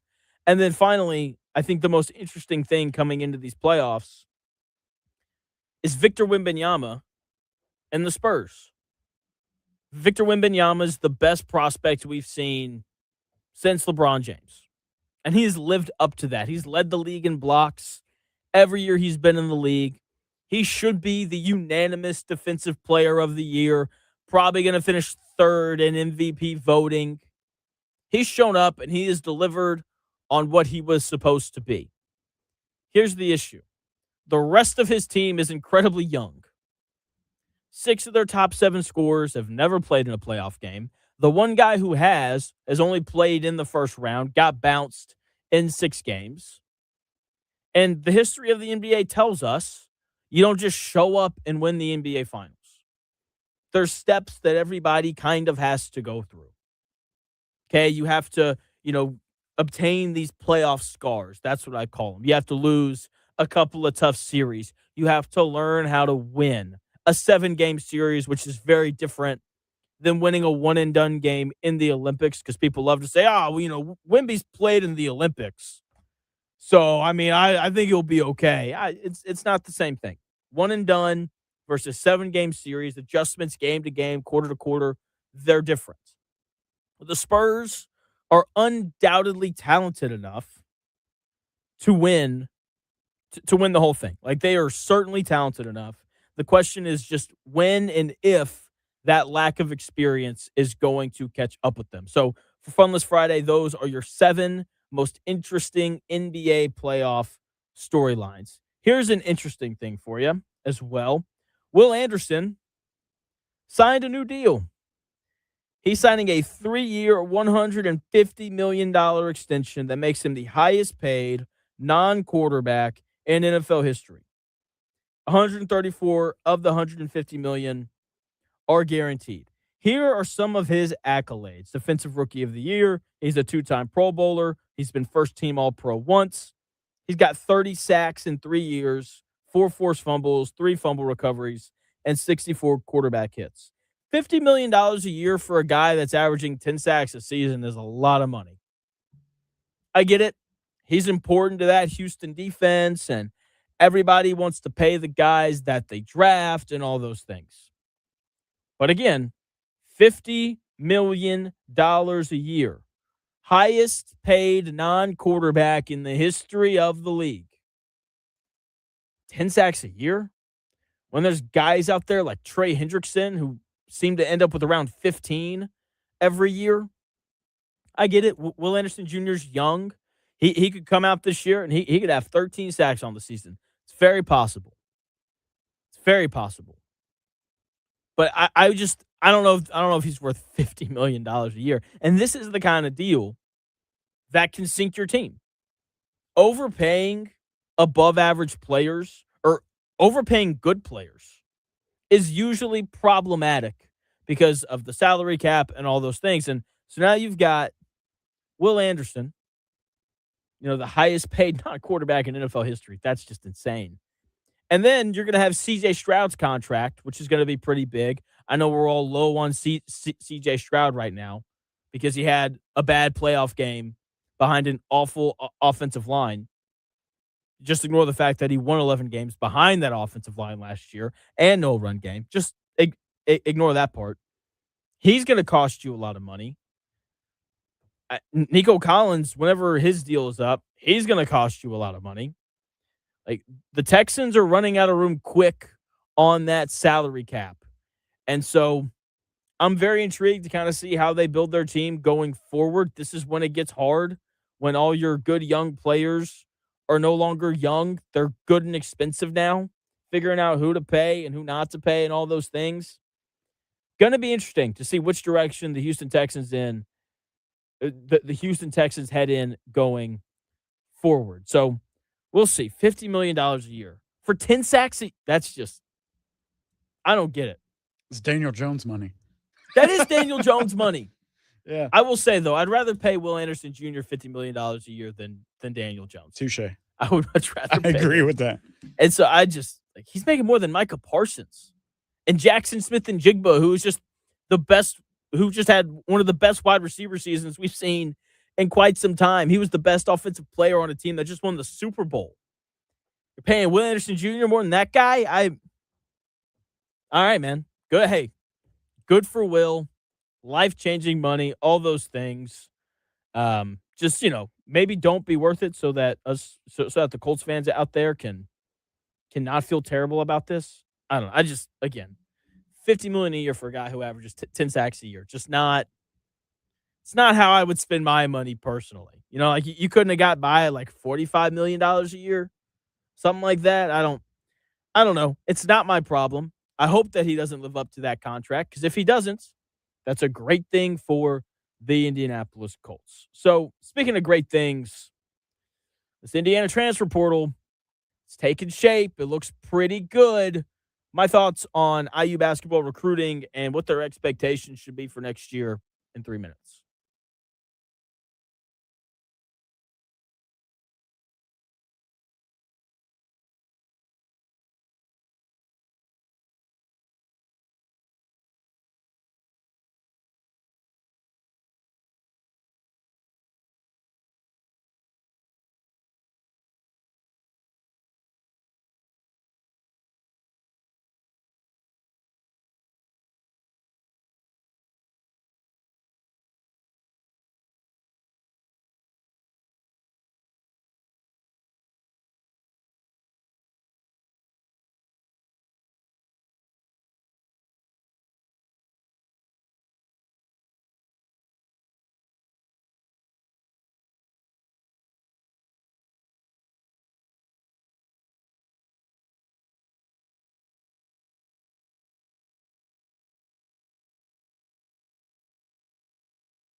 It may, one day, be a must-listen for sports enthusiasts. Yeah, and monkeys might fly out of my butt. The Real Jonathan Smith Show on Indy Sports Ticket 1430 AM, 93.9 HD2, and always on the free Indy Sports Ticket app. Welcome back to the Real Jonathan Smith Show. Coming up here in about 15 minutes, you're going to want to call 317-228-1430 for your chance to win tickets to Holiday World. But here on the show, everything is earned. Nothing is given. This isn't Oprah. We're not just giving things out for free. You got to come on here and take it. You get a belt. You get a belt. Seriously. Everybody gets belts today. It's like my wife's closet. Just belts everywhere.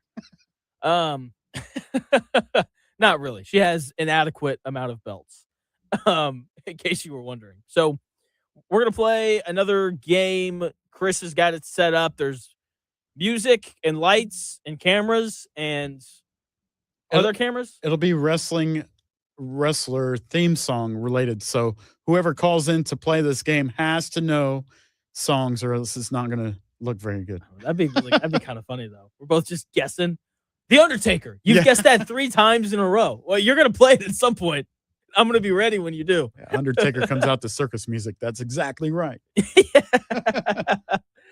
So that's coming up here in about 15 minutes or so. Again, the number for that is 317-228-1430.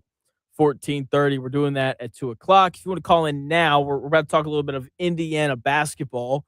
The transfer portal, it's exciting. It's going well. I don't want to get too far ahead of myself, but I think the Indiana fans have a real reason to be excited right now whenever you look through all of these guys who have committed. Last night, it was the number 1 ranked portal class in the country. Right now, it's ranked number 2. I don't know who jumped in front of them. I don't really care. But the thing that really sticks out to me is how the strategy has completely changed from last year to this year. Last year, when you go and you look at the Indiana basketball transfer portal recruiting, they took a lot of mid-major players. This year, they've brought in nothing but high major transfers. And on paper, they have a lot of talent. Listen to this. Bryce Lindsey, sharpshooter from Villanova, is transferring in. Aiden Sherrill, okay, 5-star guy coming out of high school, went to I don't think he started at Alabama. He was at Alabama last year. He's transferring in. Samet, the guy from Turkey who played center at SMU, 7'2", 265 pounds, and plays like it. He's transferring in to Indiana. Marcus Burton, who just did nothing but got buckets at Notre Dame. He's transferring in.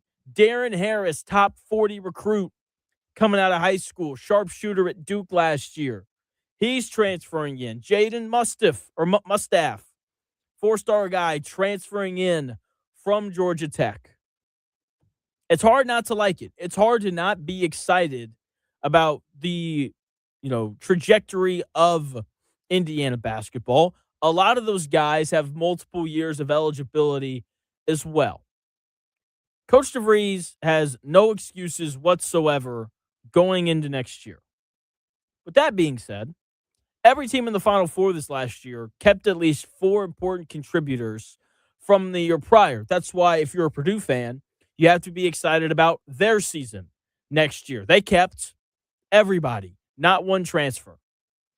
Okay, even Michigan this year, who had all transfers starting for them, they still retained a lot of their players from the year prior. And look, the NIL era looks really good on Indiana right now. This is the era of paying for players, and right now Indiana is king between football and basketball in terms of their ability to fork it out for these people. Okay? NIL has elevated Indiana sports in a big way, and I love that. They just have to go win on the hardwood now. We can be excited about talent all that we want. Talent gives you the opportunity to compete.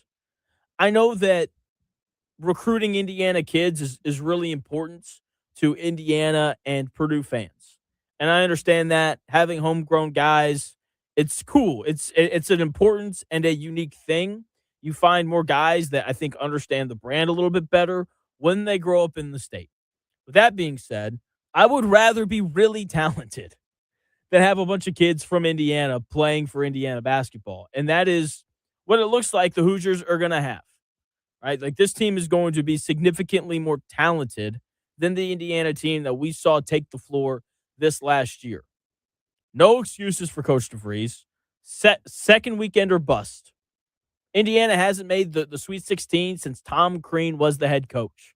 And I know some of us are like, oh, that wasn't that long ago. That's like a decade ago. You gotta go all the way back to Cody Zeller and Victor Oladipo to remember the last time Indiana got past the first weekend of the tournament. That is the floor for how talented this team is. Now, obviously, the floor may change. Indiana could have 3 guys tear their ACLs before the season starts. Then obviously we would have to change our expectations a little bit. But when you're this talented, you can go toe-to-toe with anybody. Anybody. And so expectations for Indiana basketball, I think, are justified, and I think that they should be high. I mean, look, this is Indiana, for crying out loud. All right, we love basketball in this state. And so it's time for the Hoosiers to finally live up to their potential. So, Coach DeVries, you've got your guys. I think, everyone seems incredibly excited and intrigued by what this team has. And you should be, because there's a lot of talent here. You just have to go win now. And that's the hard part, paying guys a bunch of money to come play for you. That's easy. Hey, man, what's your number? $2.5 million? We got that easy. How about a 2-year, $5 million deal? That sound good? Yes? All right, cool. Come on, you heard Rick Barnes say it during the NCAA tournament. He's like, recruiting's so easy now. He's like, I used to have to spend months trying to convince guys to come play for me. Now it's like a week. What's your number? Okay, we think that's reasonable. 1 week later, come on, you're on the team. Congratulations. Recruiting's easy. Winning's the hard part. And as IU fan 71 says in our YouTube chat, you just got to get over the hump. Right? This is Indiana basketball team. They just got to get over the hump here at some point. And we'll see if it happens or not. But I'm really hoping that it does. I like Coach DeVries. I like the style of basketball that Indiana played last year. They just didn't execute it very well. And so hopefully that changes this year. So the NBA playoffs, we have the final play-in games tonight. First round of playoff games starts tomorrow at 1:00. I can't wait. I'm so excited. And so really quickly, I'm going to give you my picks for all of the series. Actually, I'm going to pull up, a gambling site really quickly. I'm not going to tell you which one because no free advertisements. You're going to have HR down here real quick, aren't you? What do you mean? With the gambling sites? Oh, yeah. So, you're using that on company time there, Jonathan? I mean, this is what Dan did. Dan was sit over here, though. He's sit over here and he's just, John, who you like tonight? I don't know. All right, here we go. So, out in the West, is there for me to just pull up? There we go. All right, so Houston is minus 800 to beat the Lakers. I like them. I would probably take the Rockets in 6. LeBron will probably have enough in the tank to get a game on his own. The Rockets will blow 1, so I really like the Rockets in that series. In 6, Minnesota, Denver, I'm fascinated by this series. I think if you were to do like dark horse to win the finals, I think Minnesota has to be at the top of that list. With that being said, they're plus 240 to win this series. The Nuggets closed the season playing some of the best basketball that they've played all year. So I'm going to take the Nuggets to win the series in 6. I think it's a tough series. We get a lot of cool Anthony Edwards stuff happening, but ultimately, I think the Nuggets are just too talented. I think Cam Johnson, who's playing better, I think he's going to have a nice series as well. Portland, San Antonio, this is your 2-7. The Spurs are minus 1,400. People are picking upsets, and the really popular one is the Hawks to beat the Knicks. I don't think that's going to happen. I think the Blazers are going to give the Spurs a much tougher time than people kind of think. So, I mean, I'm going to take the Spurs in 5, but I do think that San Antonio is like eking games out because like the Blazers have a decent amount of experience between two-time NBA champion Drew Holiday and a guy like Jeremy Grant and a guy like Robin Williams. Those are three guys who have played in some big playoff games. Whereas when you look at the Spurs, they don't really have that. So give me the Spurs to win the series in 5, but I think all 5 games are really close. And then give me the Thunder to sweep either the Suns or the Warriors. Looking out east, Atlanta, New York. This is a series that everyone's intrigued by. I'm still going to take the Knicks, even though the Hawks are only plus 194 to win the series outright. Again, this is an experience thing. The Hawks don't have much outside of CJ McCollum, who's never played in a conference. Actually, that's not true. He's played in one conference finals, and that was like a decade ago. It's been a minute since CJ McCollum has played in real meaningful basketball games. That's what happens when you get, when you get sent to New Orleans, like he did. So give me the Knicks to win that series in 6, maybe 7. I think this series goes 6 or 7. I just think that Jalen Brunson is inevitable. Cleveland and Toronto. Toronto plus 360 to win the series. The Cavs are minus 460. I'm going to take Cleveland. I just don't think that the Raptors have enough scoring. As much as I like Scotty Barnes and I like Brandon Ingram, neither one of those guys are A's. Those are good like B to B minus level players. If those are your 2 best players, I think you're in trouble, especially in the playoffs. Say what you want about the Cleveland. Donovan Mitchell is one of the best playoff performers I think that we've ever seen, or in the last 10 years, he's one of the best playoff performers that we've seen. That's probably a little more accurate. I think he has a really big series, and I like Cleveland to win that series in 5 games. Boston and Philly. I like Boston in a big way. They're minus 1,000 to win the series. I think they make pretty quick work of a Joel Embiid-less 76ers team. So give me the Celtics to win that series in 5. And then finally, if the Pistons play the Magic, I think they'll sweep. If they play the Hornets, I think they'll win in 6 because the Hornets just score the ball so well. And they're tough. They're physical. They'll kind of meet you. And that's kind of what you have to do whenever you're playing against the Pistons. So those are my picks for the first round of the NBA playoffs. And call in right now, 317-228-1430 for your chance to win a couple of tickets to Holiday World. We're doing another game because, again, nothing on this show is given. Everything is earned. 317-228-1430 for your chance to win 2 tickets to Holiday World. It'll be helpful if you are knowledgeable about the WWE as we get ready for WrestleMania tomorrow and Sunday. 317-228-1430. Call in now for your chance to win tickets.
Let's do this.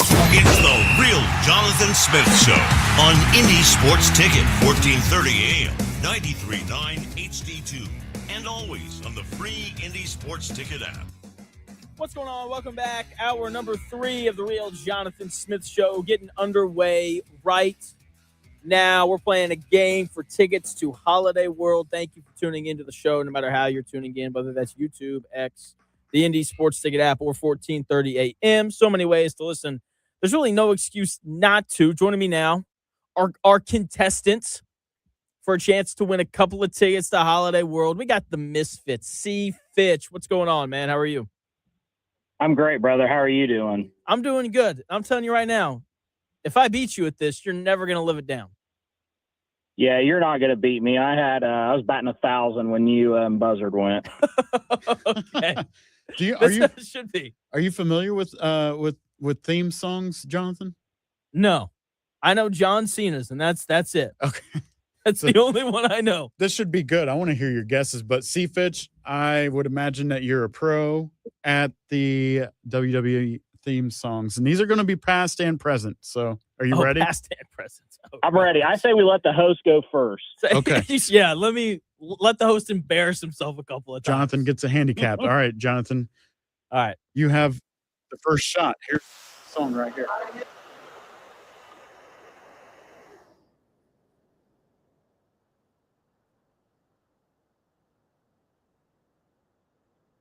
Sound familiar? No. All right.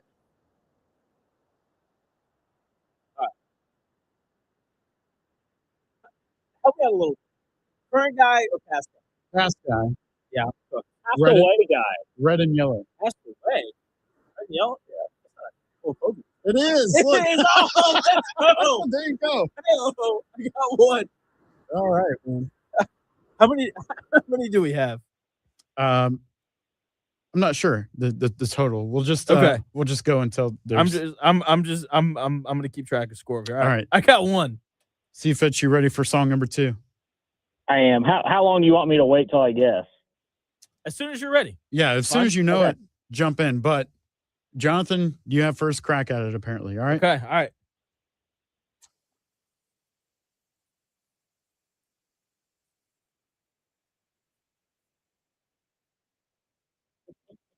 What you got, Steve Fitch? No idea. Joe Hendry. Joe Hendry is correct. I just- There you go. That was easy. Right? You should have guessed that one. It's like what? Okay. All right. All right. Here's song number 3.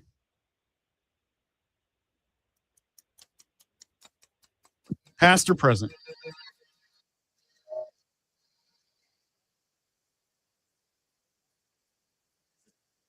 Present guy? No. Kind of present, kind of old. It's a mix there. I got no idea. Go ahead. Revolution. Evolution is correct. Bonus points if you can guess the Triple H, Randy Orton, David Batista, Ric Flair. There you go. Jonathan, did you know that? You said that way too casually. All right, here's the next one. All right.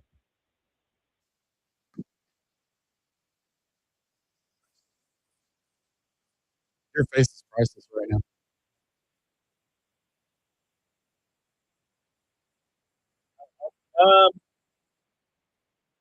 Past or present? Present. Brock Lesnar. I got no idea. It's not Brock Lesnar. Cody Rhodes. Cody Rhodes is correct. There you go. All right, going to the next one here. All right. You guys are doing great. Past or present? Thanks. Right here.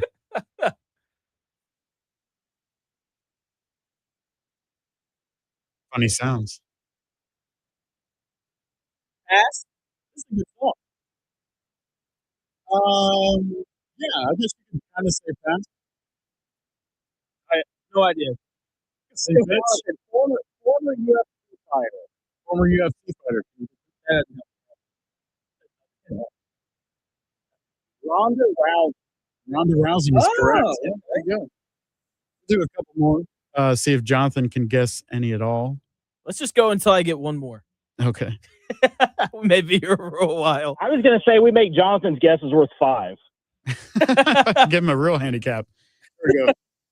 Try this one here. Oh, this one has a long build up to it. I don't know. See if Steve Fitch can get this one early.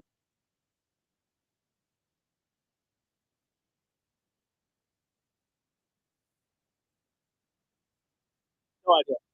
3 letters. R-B-D. Calvin Fitch has it. Oh, yeah. That is. RVD. Rob Van Dam. Oh, John Claude Van Dam. Who actually opened a weed business now, believe it or not. Oh, okay. That's cool. There you go. All right. The next one.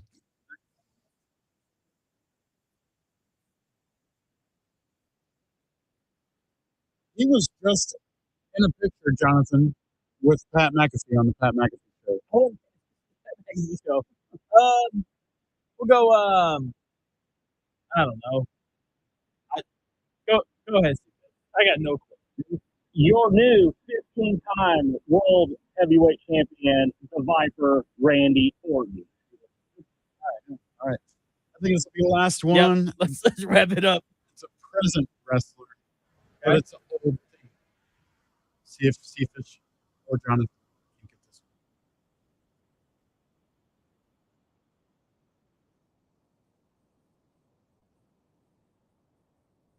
Logan Paul. Not Logan Paul. Steve Fitch, you got a guess?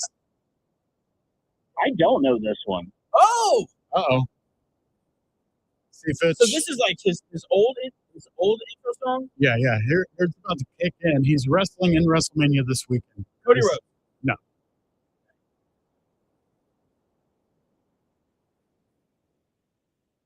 Roman Reigns. I'm going to guess Drew McIntyre, but It I don't is. think that's correct. Drew McIntyre is correct. Good job, Steve Fitch. We'll hook you up. Yeah, Drew McIntyre. Only the dedicated ones know that, but good job. It was kind of all over the place, but thanks for playing. I went all over the place. It was all in secret. Good job. That was fun, man.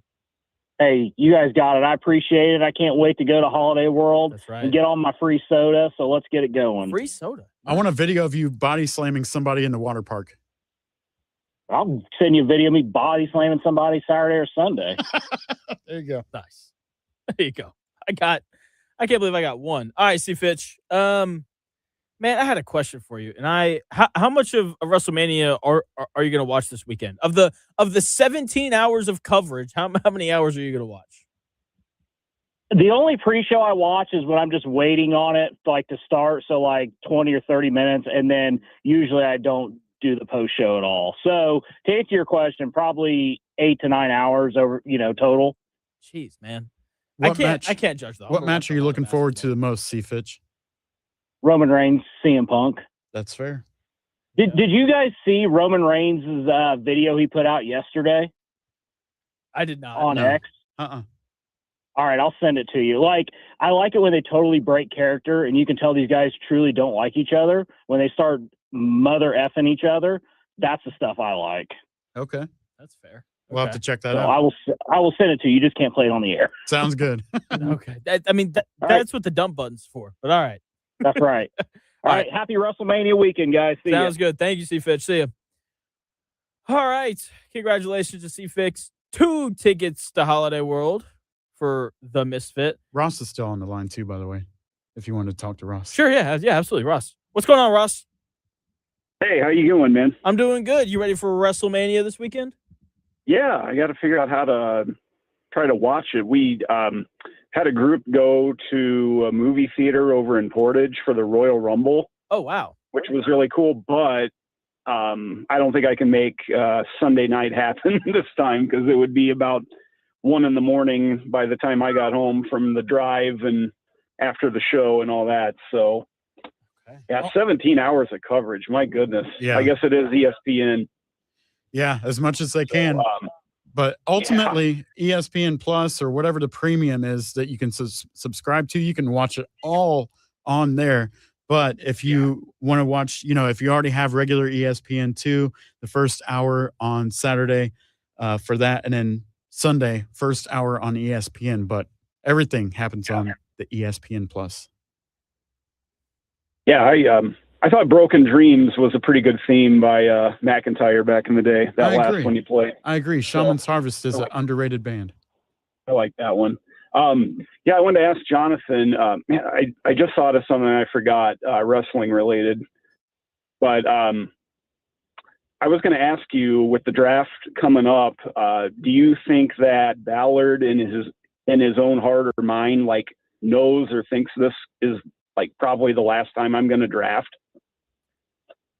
Do you think he's thinking of that at all? He's got to be. If he's smart, he's thinking about that. I mean, look, he said this thing last year where he was like, I'll never tank a franchise, even on my way out. I think that's a bunch of baloney. I think that's something that every general manager is willing to do, because ultimately they want to keep their jobs. I would like to think that Carly Ursay had a long conversation with him about, hey, man, like, we don't win some games this year, then you're gone. I mean, it's only been a decade, right? So I would like to think that he's thinking about that, but at the same time, I don't know, man. He's so smug. Like if it would influence like taking a big swing or whatever. I mean, I don't think he can take any bigger swing than with Gardner. Yeah, the thing and all that. And I love the idea of them trading up, but from everything that he's said and everything that I've read, if they do anything, they're going to trade down, which I honestly don't even think is the worst strategy, because they just have so many needs, and this seems like a really good draft where they can find a lot of those needs on day 2. So if we see him take a big swing, I don't even think it'll be a big swing. It'll be like, oh, we traded up from the 4th round to the 3rd. Yippee. Yeah, like the Nick Cross deal. Very years similar. Back. I think that's what the only move. But then I put in the chat, I wonder what your thoughts would be on if, like, let's say the Pacers get the 4th pick in the draft. Would you be for trading, like with Orlando, swapping picks, and then we get Ben Caro? Do you think that would even be like a fair deal or whatever? Like on their end? I like Paolo more than a lot of people, and I still don't think that the Pacers would do that. And it's not even because, the 4th player is necessarily going to be better than Paolo. I just think a lot of it is fit, and I just don't think the Pacers want a 6'10" power forward who can't shoot and space the floor, especially when they already have Zubac. Because like playing 2 guys in, like there's some NBA teams who do it, like Cleveland, but Cleveland hasn't gotten out of the second round of the playoffs since they started doing that. So I think in terms of like talent, I don't think it's an unfair deal. I just don't think, because of how the Pacers play, that it would make a lot of sense for them. Yeah, I did think of what I was going to ask you. Okay. Did you see that the other day Cody Rhodes came to the McAfee's Thunderdome and like trashed it? Yes. With his own bat and stuff. Yeah, we caught that. We saw it during the show. That was 2 days ago. That was on Wednesday. I was pointing that out to you. Yeah, we were like, sitting here. I was like, what's happening? And so, which is, like that's part of the theater. And I don't know if you heard Noah in here earlier, but he was kind of talking about how, I guess the story and stuff isn't great across the board, but stuff like that I think is interesting. And I think that, like, whenever I think of wrestling as someone who doesn't watch a ton of it, that's kind of the promotional stuff that I think about. And I do think having guys like, all the influencers involved, I do think that it opens up doors for you to do more things like that, which I like. Yeah. Yeah, he seemed to have his knowledge pretty together for somebody that's like younger, but kind of went back and watched some older stuff and all that. So he was pretty on point with a lot of that. He was. All right, Ross. Yeah. Thanks Have a for good the weekend, call, man. guys. You too. Shout out Ross. We love it whenever he calls in. We love it when anyone calls in. 317-228-1430. That is the number if you have thoughts on WrestleMania, the NBA playoffs, Pacers draft, Colts draft, whatever it is. We're less than a week out from the start of the NFL draft, less than a week out from Fernando Mendoza being the number 1 overall pick. And I'm so intrigued by his career because the Raiders have this terrible reputation of, like if you get drafted by the Raiders, then you're kind of screwed. You're done. It's a bad organization. They're being, driven into the dirt. But Tom Brady's involved now, which I don't think that Tom Brady would become involved in anything if I don't think he would involve himself in anything if he didn't think that there was a possibility to win. So I think that's a good sign. I also like the fact that they hired Shane Waldron, who is a really smart head coach who, spent a lot of time. Like, look, there's, the Kyle Shanahan tree and the Shanahan system and all these things. But the Waldron family is very much engaged and a part of that. And so I think Mendoza is going to end up in a pretty good place with Tom Brady. That's helpful. And a quarterback in Shane Waldron who did a great job with Sam Darnold this past year. So I think he's going to end up in a quarterback-friendly system. There's some weapons there between Ashton Jeanty and Brock Bowers. So, there's some pieces out there that are interesting. So we'll see how he looks. I'm very intrigued to kind of see how his career unfolds when he ends up likely in Las Vegas. I guess the Raiders could take somebody else, but who else are you going to take? I mean, you're going to take Ty Simpson with the number 1 overall pick? Please. That is not going to happen. So NFL draft is next week. We'll see, how Chris Ballard finds a way to mess this team up. It's going to be a lot of fun, though. So make sure you're tuned in next week for all of our NFL draft coverage and our NBA playoff coverage. That starts tomorrow. We've got play-in games tonight. My thoughts on the play-in games in 3 minutes.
Spring is finally here, Indy, so let's get your lawn ready. Lawn Pride is offering your first lawn care application free. Call Lawn Pride at 317-451-6806 or visit lawnpride.com. Lawn Pride, no one knows lawn care better.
The best takes.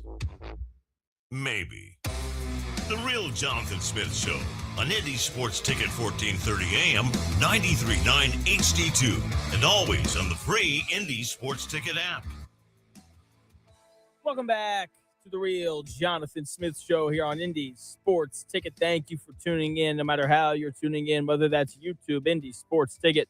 If you want to head over there and subscribe, maybe you're watching the show on X__Jonathan Smith to follow me there and watch the show there. You can also listen on that Indy Sports Ticket app, which you can find wherever you download your apps. We got play-in games tonight in the NBA playoffs starting tomorrow. Chris, do you have a lean on tonight's games? Who do you like tonight?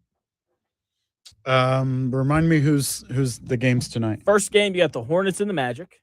Definitely Hornets. Second game, you've got the Warriors and the Suns. Ooh, I'm with you on the Warriors because I would like to see Curry in another series instead of whoever may be playing for the Suns right now. Seriously. But yeah, I'll go with Hornets and Warriors tonight. Okay, I like that's where I'm at as well. You know what that means? That means that the Magic and the Suns are going to win. That's That's exactly what that means. Dan was the same way. Dan would come in here and pick teams, and then it would be the complete opposite. There's something about this. I don't know if it's the chair, the time slot, or what it is, but it's just part of the way that it goes. And yeah, man, I'm with you. I 4 more games of Steph would just be nice. Like I don't know. I just think that there's like 1 or 2 players every decade in every sport that I think are like this, where it's like, man, like I just want to see that guy play basketball or football a little bit longer. I think Peyton Manning was that way, whether he was, with the Colts or in Denver, where it's like, man, like I just want to watch that guy play a little bit longer. I think Matthew Stafford is like that right now with the Rams, where it's like, man, I'd love to see that 40-year-old. Like he's almost 40. Like, I just want to see that guy play a little bit longer. I think Steph's that way. LeBron's probably that way. I don't think Kevin Durant's that way. I don't think fans like Kevin Durant enough for him to kind of be in that tier. And so I don't know. It's just it's an interesting thing. The Warriors are dogs tonight. Last time, yeah, they're the 3.5-point dogs tonight. And but then again, they were 5.5-point dogs against the Clippers. Should I pick the Suns so that the Warriors win? I don't know how that works. Probably wouldn't hurt though. It probably wouldn't. What was the game the other night that I told you to rewind? What game was that? Oh, the Magic game where Paolo Banchero popped the lady in the face. Oh man, did you guys see that? And like, if you did you rewind the game so you can see that girl get hit by the ball? You know what my favorite part of it is? And I'm so serious. It's gonna sound mean. I'm glad she got hit in the face. She was not paying attention. You're sitting courtside. Your feet are on the floor. Like your feet are on the actual basketball court. Why are you looking at your phone? Get off your phone. So you think she deserved it? Yes. Man, that was wild. I don't think they showed a replay, but I definitely rewinded. I texted you as soon. I was like, I know you saw this girl get hit by the ball. It's like you're sitting in the extra legroom seats. I don't know if you've seen that commercial. It's a really funny one. Yeah. But and like you've got some of the best athletes in the world like playing basketball right in front of you. And for some reason, your Instagram Reels feed is more interesting. There's no way that whatever she was looking at on her phone was more interesting. Now, maybe, like her daughter was calling her or something like that. Like that's obviously different. But every time someone sitting courtside gets hit in the face, without fail, it is someone that's looking at their phone. And I just, as a guy who will probably never sit courtside, it upsets me. It's like, hey, if you had said, hey, Jonathan, I have courtside seats to Magic and Sixers. If you can get up here, you can just have the ticket. I'll be there immediately. And never be on your phone that whole game. Yeah. That was wild. Wouldn't look at it. Like, I would leave it in the car. So serious. And so I just, man, on the floor. I just, yeah. Phones bother me, man. Phones at sporting events bother me. It's part of why, like, the Masters is so good and it's so unique. Everyone there is paying attention because there's nothing else for you to pay attention to. Like your phone's gone. Like you're not checking reels. You're sitting there eating a $2 sandwich, watching Rory McIlroy go back to back. And I love how, like, the temptation of looking at something on your phone, like, it's not even there. Everyone's just in the moment. And I think it'd be really cool. The Pacers probably couldn't do this. It'd be really cool if the Pacers had a no phone night. How do you think that would go? Do you think it would go over well? I or- think people would show up and they wouldn't like it at first. They'd be like, "This sucks. Like why can't I have my phone out?" You know? But then they would get there and they would watch the whole game and they'd be like, "Wow, I had a great time." My buddy texted me this morning at 12:32 a.m. He said, "Hey man, this is a test. I just got a new phone. Let me know when you get this." So I texted him back this morning whenever I actually woke up and was like, "Hey man, like I got it. What happened to your phone?" All that kind of stuff. And he basically he hasn't had his phone for like the last 3 days, and he's gone. He's on like a work trip, and so I was like, "What's that like?" I was like, "Does it make you want to have a phone less?" He said it absolutely does. He's like, "You just don't have to worry about as many things," with the caveat of being that two-factor authentication sucks. Yeah, right. And so, yeah, I think if the Pacers did a no phone night, I would love it. I would buy tickets immediately. Interesting. I probably would too. Like, I think everybody needs that kind of mental break because we're all so attached anymore, Yeah. and you got to have some kind of mental peace, whether it be and maybe even there's some bands that do it at concerts too because, well, for one, they don't want the whole thing People videotaped, recording, yeah. but comedy, stand-up comedy. If you go watch comedians Chappelle, do it too. they give you like a bag. Yeah. And you have to put your phone in it. Yeah, Nate Bargatze does that too. Good, he should. And so, like you said, that's a little bit different because they don't want Right. for people to kind of like, to record their stuff and post it. But at the same time, I'm sure that the people who put their phones away have a great time listening to Dave Chappelle make fun of people and all that kind of stuff. You enjoy it a whole lot more. Good point. Because you're actually paying attention to it. Like, Yeah. You're going to host karaoke tonight and tomorrow. How different would it be if people had to turn their phones in? I think I would have a whole lot more pressure on me to be entertaining, even though I'm not the one singing the whole time. Then people are restless and there's not that escape in their hand. Yeah. So now they're looking for more. It's like, oh, how about I talk to this person 3 feet away from me? Right. Yeah. How about I do that? How about I actually listen to the person singing? Yeah. I mean, it doesn't bother me. Like whenever Yeah, I'm up there, yeah. nobody cares what I'm talking about anyway. They're there to sing and not hear me talk. It's fair. Who would have thought a 26-year-old is ranting about how phones suck? Probably didn't have that on your bingo card. That's because you're a smart one. Thank you. I'll just take the compliment. Appreciate it. Thanks. There you go. You know who's not smart? The WNBA. The WNBA, they have to grow up. All right, this audio clip, it's been going viral. Good old what's their name here? AZ Fudd of the Dallas Wings is, she came out last year, said that her and Paige Beckers were dating, all that kind of stuff. Cool. I don't really care until you're on the same team together. And all of a sudden, everyone's invested in this. And they should be because they're teammates. And a reporter, I think for like the Dallas Daily News, something like that, he asks a very fair question about it. And then, the Dallas Wings step in and say, no, we're not answering that question. The whole thing's ridiculous. Here's the audio.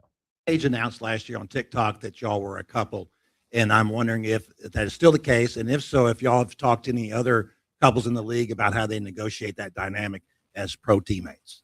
I understand why you have to ask that question, but we're going to respectfully decline from commenting on our players' personal lives. Go to the next question. When their teammate is on the team, it is not a personal question. It's not. Okay? And the way that the question is worded is so good. Again, that audio happened at AZ Fudd's introductory press conference. The question is worded so perfectly. It is not invasive.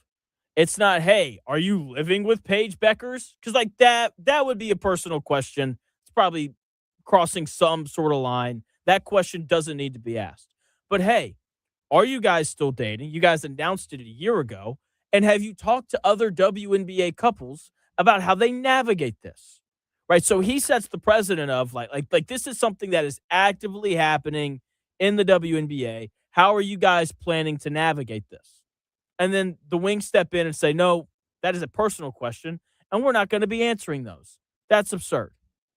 Okay? And you know it's absurd because the PR team literally says, we understand why you have to ask the question. If you understand why the question has to be asked, then that immediately makes it a valid question. And you should answer the question because it's a valid one. It's just another example in a long line of examples of why the WNBA continues to struggle. Okay? It is why the league is unlikable. She needs to answer that question because, look, it was a story. We kind of made fun of it. But outside of that, like no one really cared. And then you opted not to answer the question. And now everybody cares about it. And now everybody is talking about it. Hey, here's what's going to happen. Here at some point, Mike Vrabel is going to address the Diana Russini stuff. It's going to happen. He's going to release a statement. He's going to walk into his first press conference whenever he does it. And he's going to say, hey, guys, 2 minutes. Here's a 2-minute thing on Diana Russini and what happened. No questions on it. That's fine. The issue is the Wings have completely ignored it, and they're not going to address it at all. Like if they had Paige Beckers or AZ Fudd do like 30 seconds on it just to tell people what's happening, and then they said no more questions on it, I think that would be fine. But just to completely shut down any and all avenues of talking about it is insane. Okay? And again, Mike Vrabel, he's going to address it at some point because someone in that Boston media is going to ask him about it. And then he'll answer the question. I guarantee you, there's no way that the Patriots PR team is going to step in and say, we want to protect Mike Vrabel here. He's not going to answer that question. If they said that, Mike Vrabel would like knock him out. Okay? He's going to answer to it at some point. Bam Adebayo gets asked about Asia Wilson and his relationship with her all the time. He got asked about her extension like 2 days ago. If you go right now and you look at the NFL's Twitter page, you'll see like one of their most recent tweets is a photo at Lane Johnson, Eagles offensive tackle. It's a photo at his wedding.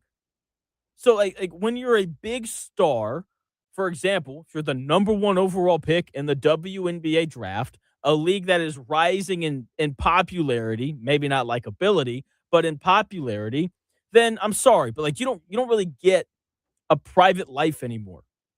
Like it's not a thing once you become a star. One of my favorite interviews that I've ever heard is of Dwayne The Rock Johnson, and he's talking about his rise through wrestling and all this kind of stuff. And he talks about how whenever he wants to go out to eat, whenever he wants to do anything, he has to call ahead, say, hey, this is Dwayne The Rock Johnson. If I walk in through your front door, I'm probably going to get mobbed. Is there a way for you to sneak me in? He has to do that everywhere he goes because he's a star. And when you're a star, your personal life is immediately available to everybody else, especially in this age, whether you like it or not. Okay? So at some point, like if I was that reporter, I would go back and I would ask the question again. Like the Dallas media should just hound them with that question repeatedly until they answer it. Because right now, it's the biggest story in the WNBA. It is. It's the biggest one. And people want answers. And that's ultimately journalists' job. Their job is to find the answer of the thing that people are talking about. And the Dallas media, like, look, like go old school. Like follow. This is weird. Let me back up. Like spy on them. Like hire a PI. Figure out if they're still hanging out together or doing things like that. Because like that's what journalism is. This is the biggest story in the WNBA right now. We need answers. The people want to know. Because like how fascinating would it be if they broke up 4 months ago and the Dallas Wings drafted her anyway? Like that Chris is smiling because he knows like that would make it more interesting. I love the entertainment, the drama that would bring. But all of this leads me to believe there's more to the story than we know right now. How crazy. Conspiracy theory. Hit it. Oh, crap. So, there we go.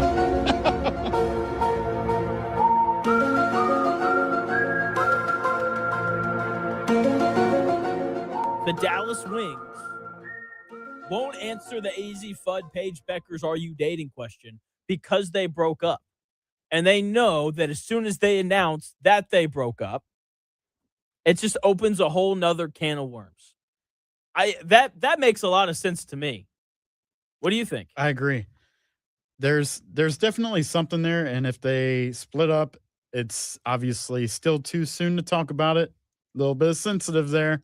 Let's not bring it up because, we're in this press conference and we don't want no wet eyes. You know what I mean? I mean, you could just say that. You could say, "Hey, they broke up 2 weeks ago." And then just say, "We're not answering any questions about it because it's so fresh." Yeah, squash it. You could so easily do that, even though, to be fair, my immediate follow-up question would be, "Hey, AZ, how are you and Paige going to deal with playing on the same team after you just broke up?" I mean, I think that's a real possibility. Again, I said this last week. If you don't tell people the truth, then they just make one up. Maybe that's what we're doing right now. But I'm sure I'm not the first person to have this thought. So there you go. You heard it here first on the Real Jonathan Smith Show. AZ Fudd and Paige Becker's broke up. That's why they want to answer the question. That's what we'll assume for now until we hear otherwise. That's right. All right. I'm going to read this tweet, and then we will hit a break. John Buzzard said earlier about the phone thing. Buzzard said, when watching a Heat game in Miami, maybe 50% of the people courtside are looking at their phones. And then he says most women sit courtside to be seen, not to see the game. I sit at Pacer games, and chicks that are dressed like it's prom do not watch the game. Fair enough. I get it. Makes sense. To be fair, I think the NBA is more of a guy's thing. Not like there's obviously women out there who like the NBA, but like Amelia and I, when we went to the Pacer game last Friday, I watched every second, didn't really look at my phone, and Amelia was on her phone a decent amount, which is okay. That's fine. We weren't sitting courtside. If we were sitting courtside, I'd be like, Amelia, you need to put that phone down right now and appreciate what's happening to us. How was that for you though? Like, I know you said you weren't really upset, but like, did it bother you in the least? Like, oh man, I could share this moment with somebody who's, not paying attention. Does that frustrate you? To be fair, to be fair to Amelia, when I was sitting by her, she was not on her phone. We were in a box. Shout out to Eddie White for that. And there were other radio people in there. And so, like, I was watching the game, but I was also talking to them. And so, like, I wasn't fully locked in either. I was talking to some of the people in the box. Fair enough. There you go. So it's a little different. Whenever, like, I was sitting by her and we were in, like, watching the game, like, she wasn't on her phone that much. It's really when I was off talking to people. So, to be fair to her. Totally see you slapping it out of her hand. Yeah. No. All right, I'm back. Let's lock in here, okay? Tell me right now, how many possessions in a row have the 76ers run Spain pick and roll? She'd be like, Jonathan, what are you talking about? I'd be like, exactly. You don't know what I'm talking about. Pay attention. All right. Oh, man. Okay. So, yeah, the WNBA needs to grow up. It's Friday. Let's head into the weekend the right way. We got Funless Friday coming your way here in about 3 minutes.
It's in today's sports world. It's here.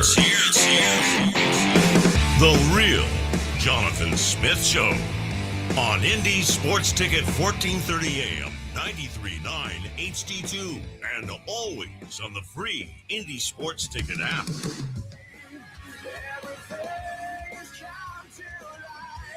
Welcome back to the Real Jonathan Smith Show here on Indy Sports Ticket. Thank you for tuning in, no matter how you're tuning in, whether that's YouTube, Indy Sports Ticket. Head over there and subscribe. Maybe you're watching the show on X__Jonathan Smith to follow me there and watch the show there. You can also listen on that Indy Sports Ticket app or 1430 a.m. You can also use your phone to call in. We've talked about that a little bit today. Phones and events. Gritty is on the line. What's going on, Gritty? How are you?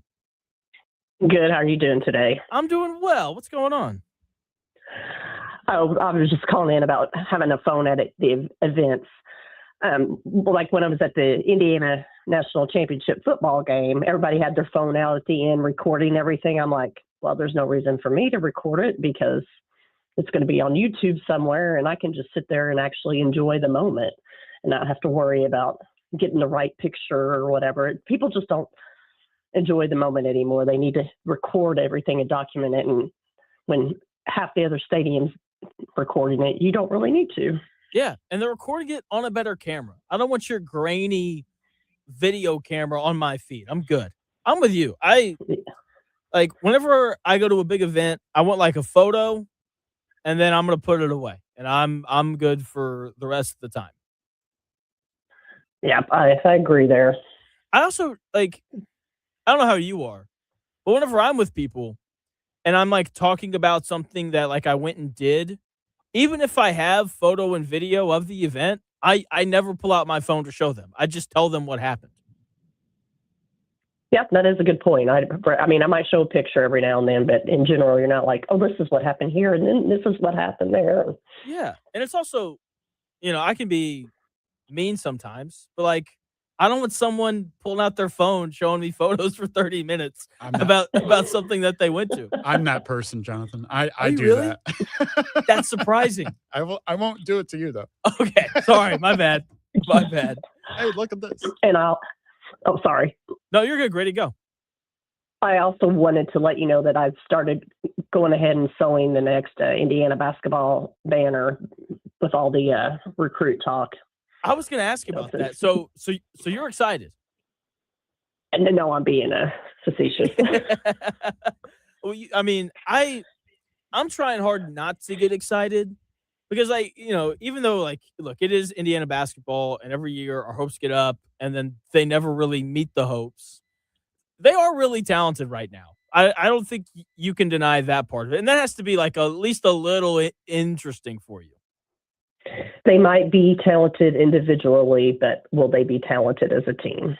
That is the question. And if they're not talented as a team, it doesn't even matter. So that's why I can't get excited until I see them on the floor.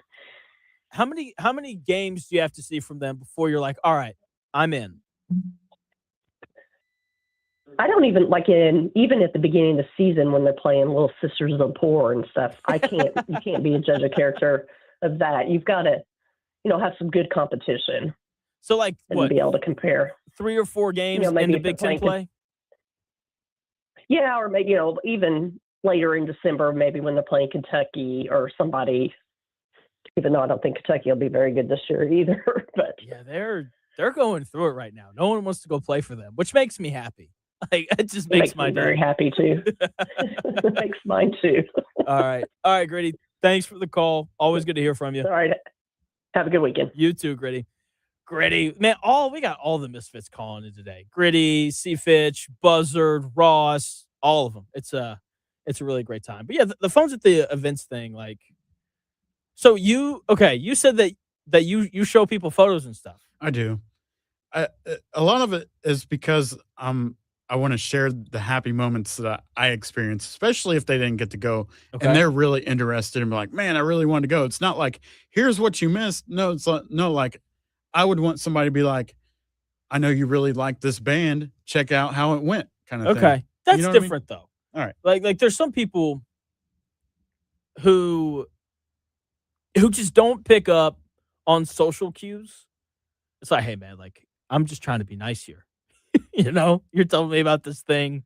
Yeah, I'm not that interested in it. I'm just trying to be nice. I don't need to see 7 photos. I'm not going to show you like 30 pictures of my cat, but okay, that's good. If I'm showing you something, there's a reason behind it. That's all I'm saying. Yeah, that's fair. It's Okay. it's the people who talk about stuff and show stuff when it's pretty obvious that like other people don't care about it. And you know what's really weird? I sorry, I'm trying to read tweets and talk. It never goes well. Whenever it comes to like showing people photos, I'm actually much more likely to show you photos if I have like a picture book. So for example, like I have photos from when I was a kid on my phone. Amelia has never seen a baby photo of me or like a younger picture of me on my phone. They have all been, we've been at my parents' house and we've dug through 30 boxes to find them and we've pulled them all out. That makes sense. That's more like circumstantial. Like, Yeah. here's this. But Look even through it like yourself. But even like, I don't know. I don't have very many frame photos, so I'm probably not the right person to be talking about this. All the frame photos I have are from my wedding. That's it. I haven't printed really much of anything else. Yeah. But I don't know. It's an interesting thing. John Buzzer chiming in saying that he heard that Little Sisters of the Poor had a good offseason in the portal. That's what I heard. That's what I heard as well. I've heard that they're having a better portal season than Kentucky,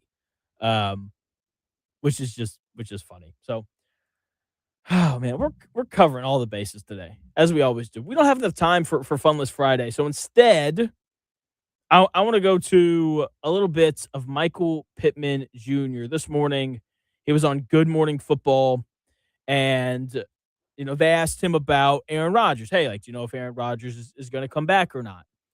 And here's what Michael Pittman Jr. said. He said, I have no idea. I got a chance to talk to Aaron, and we did not talk anything about football. I'm no stranger to quarterback turnover. Whatever happens, we're going to roll with that, and it's gonna be great. Just, taking a shot across the bow at Chris Ballard. Michael Pittman Jr. is no stranger to quarterback turnover. And I mean, look, like that sentence right there perfectly sums up the Chris Ballard era, and it's why this Colts team has been so unstable. I mean, that's why. Like when you're constantly having rotations at the best player at the most important position on your roster, like you're not going to build anything sustainable. When you look at the best teams in the NFL, like they don't have quarterback issues. They're not rotating through quarterbacks year in and year out. Like Matthew Stafford showed up for the Rams and they've made the playoffs every year since.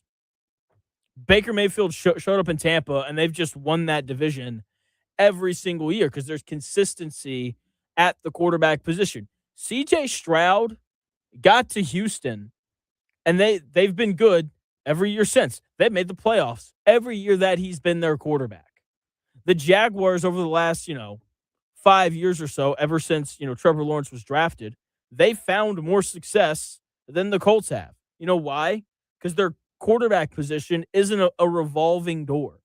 Having consistency, having the same guy back there every single year is a very beneficial thing. And when you look at the Colts, that just hasn't been the case after Andrew Luck. It's been a nice little rotation of Matt Ryan and Carson Wentz and, what's his name? He's a starting quarterback for the Cardinals right now. Jacoby Brissett. There it is. I got there eventually. Jacoby Brissett and Riley Leonard started games last year, and Sam Ehlinger has had to start games, and Anthony Richardson and Gardner Minshew and Matt Ryan, and I think that's all of them. Joe Flacco. I almost forgot him. And when you're having that much turnover at that position, you're not going to make the playoffs. And I know that there's some hope that, maybe Daniel Jones is the guy who's going to kind of bring some stability to that quarterback room. But a 2-year deal, it does not point towards stability, especially when you look at the details of it. Shouldn't be too difficult for the Colts to move off of him this next offseason if they need to. And so, I mean, again, that sentence from Michael Pittman Jr., I am no stranger to quarterback turnover, tells you all that you need to know about the Colts and where they're headed, because it seems like they're headed for another, for a new quarterback. It obviously won't be this year because they brought back Daniel Jones. But 2 years from now, if they had a different guy under center, I don't think that would surprise anybody. Simple as that. So very intrigued to kind of see how the Colts do. We got the NFL draft next week. We'll talk a lot about it here on the show. Fernando Mendoza probably going to be the number 1 overall pick. All that good stuff. So we're going to find out a lot more about the Colts after the draft. Maybe Chris Ballard, going into draft number 11 or 10, whatever number it is.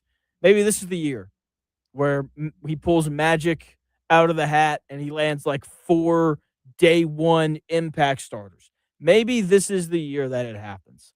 I'm not betting on it, but crazier things have happened. So playing games tonight, we're taking the Hornets -3.5. We're taking the Warriors +3.5.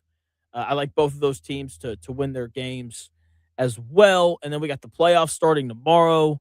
I'm fired up, man. I can't wait. It's going to be awesome. Amelia and I, we always do date night on Friday night. We go out somewhere. She's not feeling great. So she's like, can we just order in Donato's and hang out at home? Ew. Donato's is nasty. It's not. Look, I'm more of a Domino's guy. That's personally like I can get with that. Domino's handmade pan pizza. Yeah. Elite. Yeah. When I was in college, I used to order one and I'd eat the whole thing by myself. And I'd Right. drink like way too much soda. Yeah. And then I'd wake up the next day and not put on any weight. It was great. But she really likes thin crust pizza. It's so greasy at Donato's though. Hey man, I like it. I'm again more of a Domino's guy. Jets. Have you had Jets pizza? Jets is good. Jets is Detroit style pizza is really good. Yep. I'm a big fan of that. So, but no, she likes Donato's. I'm cool with Donato's. They put 1,000 pepperonis on it, which I'm a fan of. That's true. And so we're gonna do that, and we're gonna watch basketball. That's what we're gonna do. There you go. And Enjoy. so, yeah, and she's gonna get on her phone and be like, "Get off your phone. What are you doing? let's watch the game." All right, Chris. Thank you for a really good week of shows. Thank you for putting together the games. We'll recap on Monday. Talk all about. That's right. Noah's gonna come back in here. Yeah. He'll have thoughts. He will. It'll be a lot of fun. Looking forward to it. That's right. We'll talk playoffs and the draft as well. Thank you so much for listening. Thanks to Buzzard, Gritty, Ross, and C. Fitch for calling in. Did I miss anybody? Buzzard as well for calling in to the show. We always appreciate that. We will talk to you Monday starting at noon.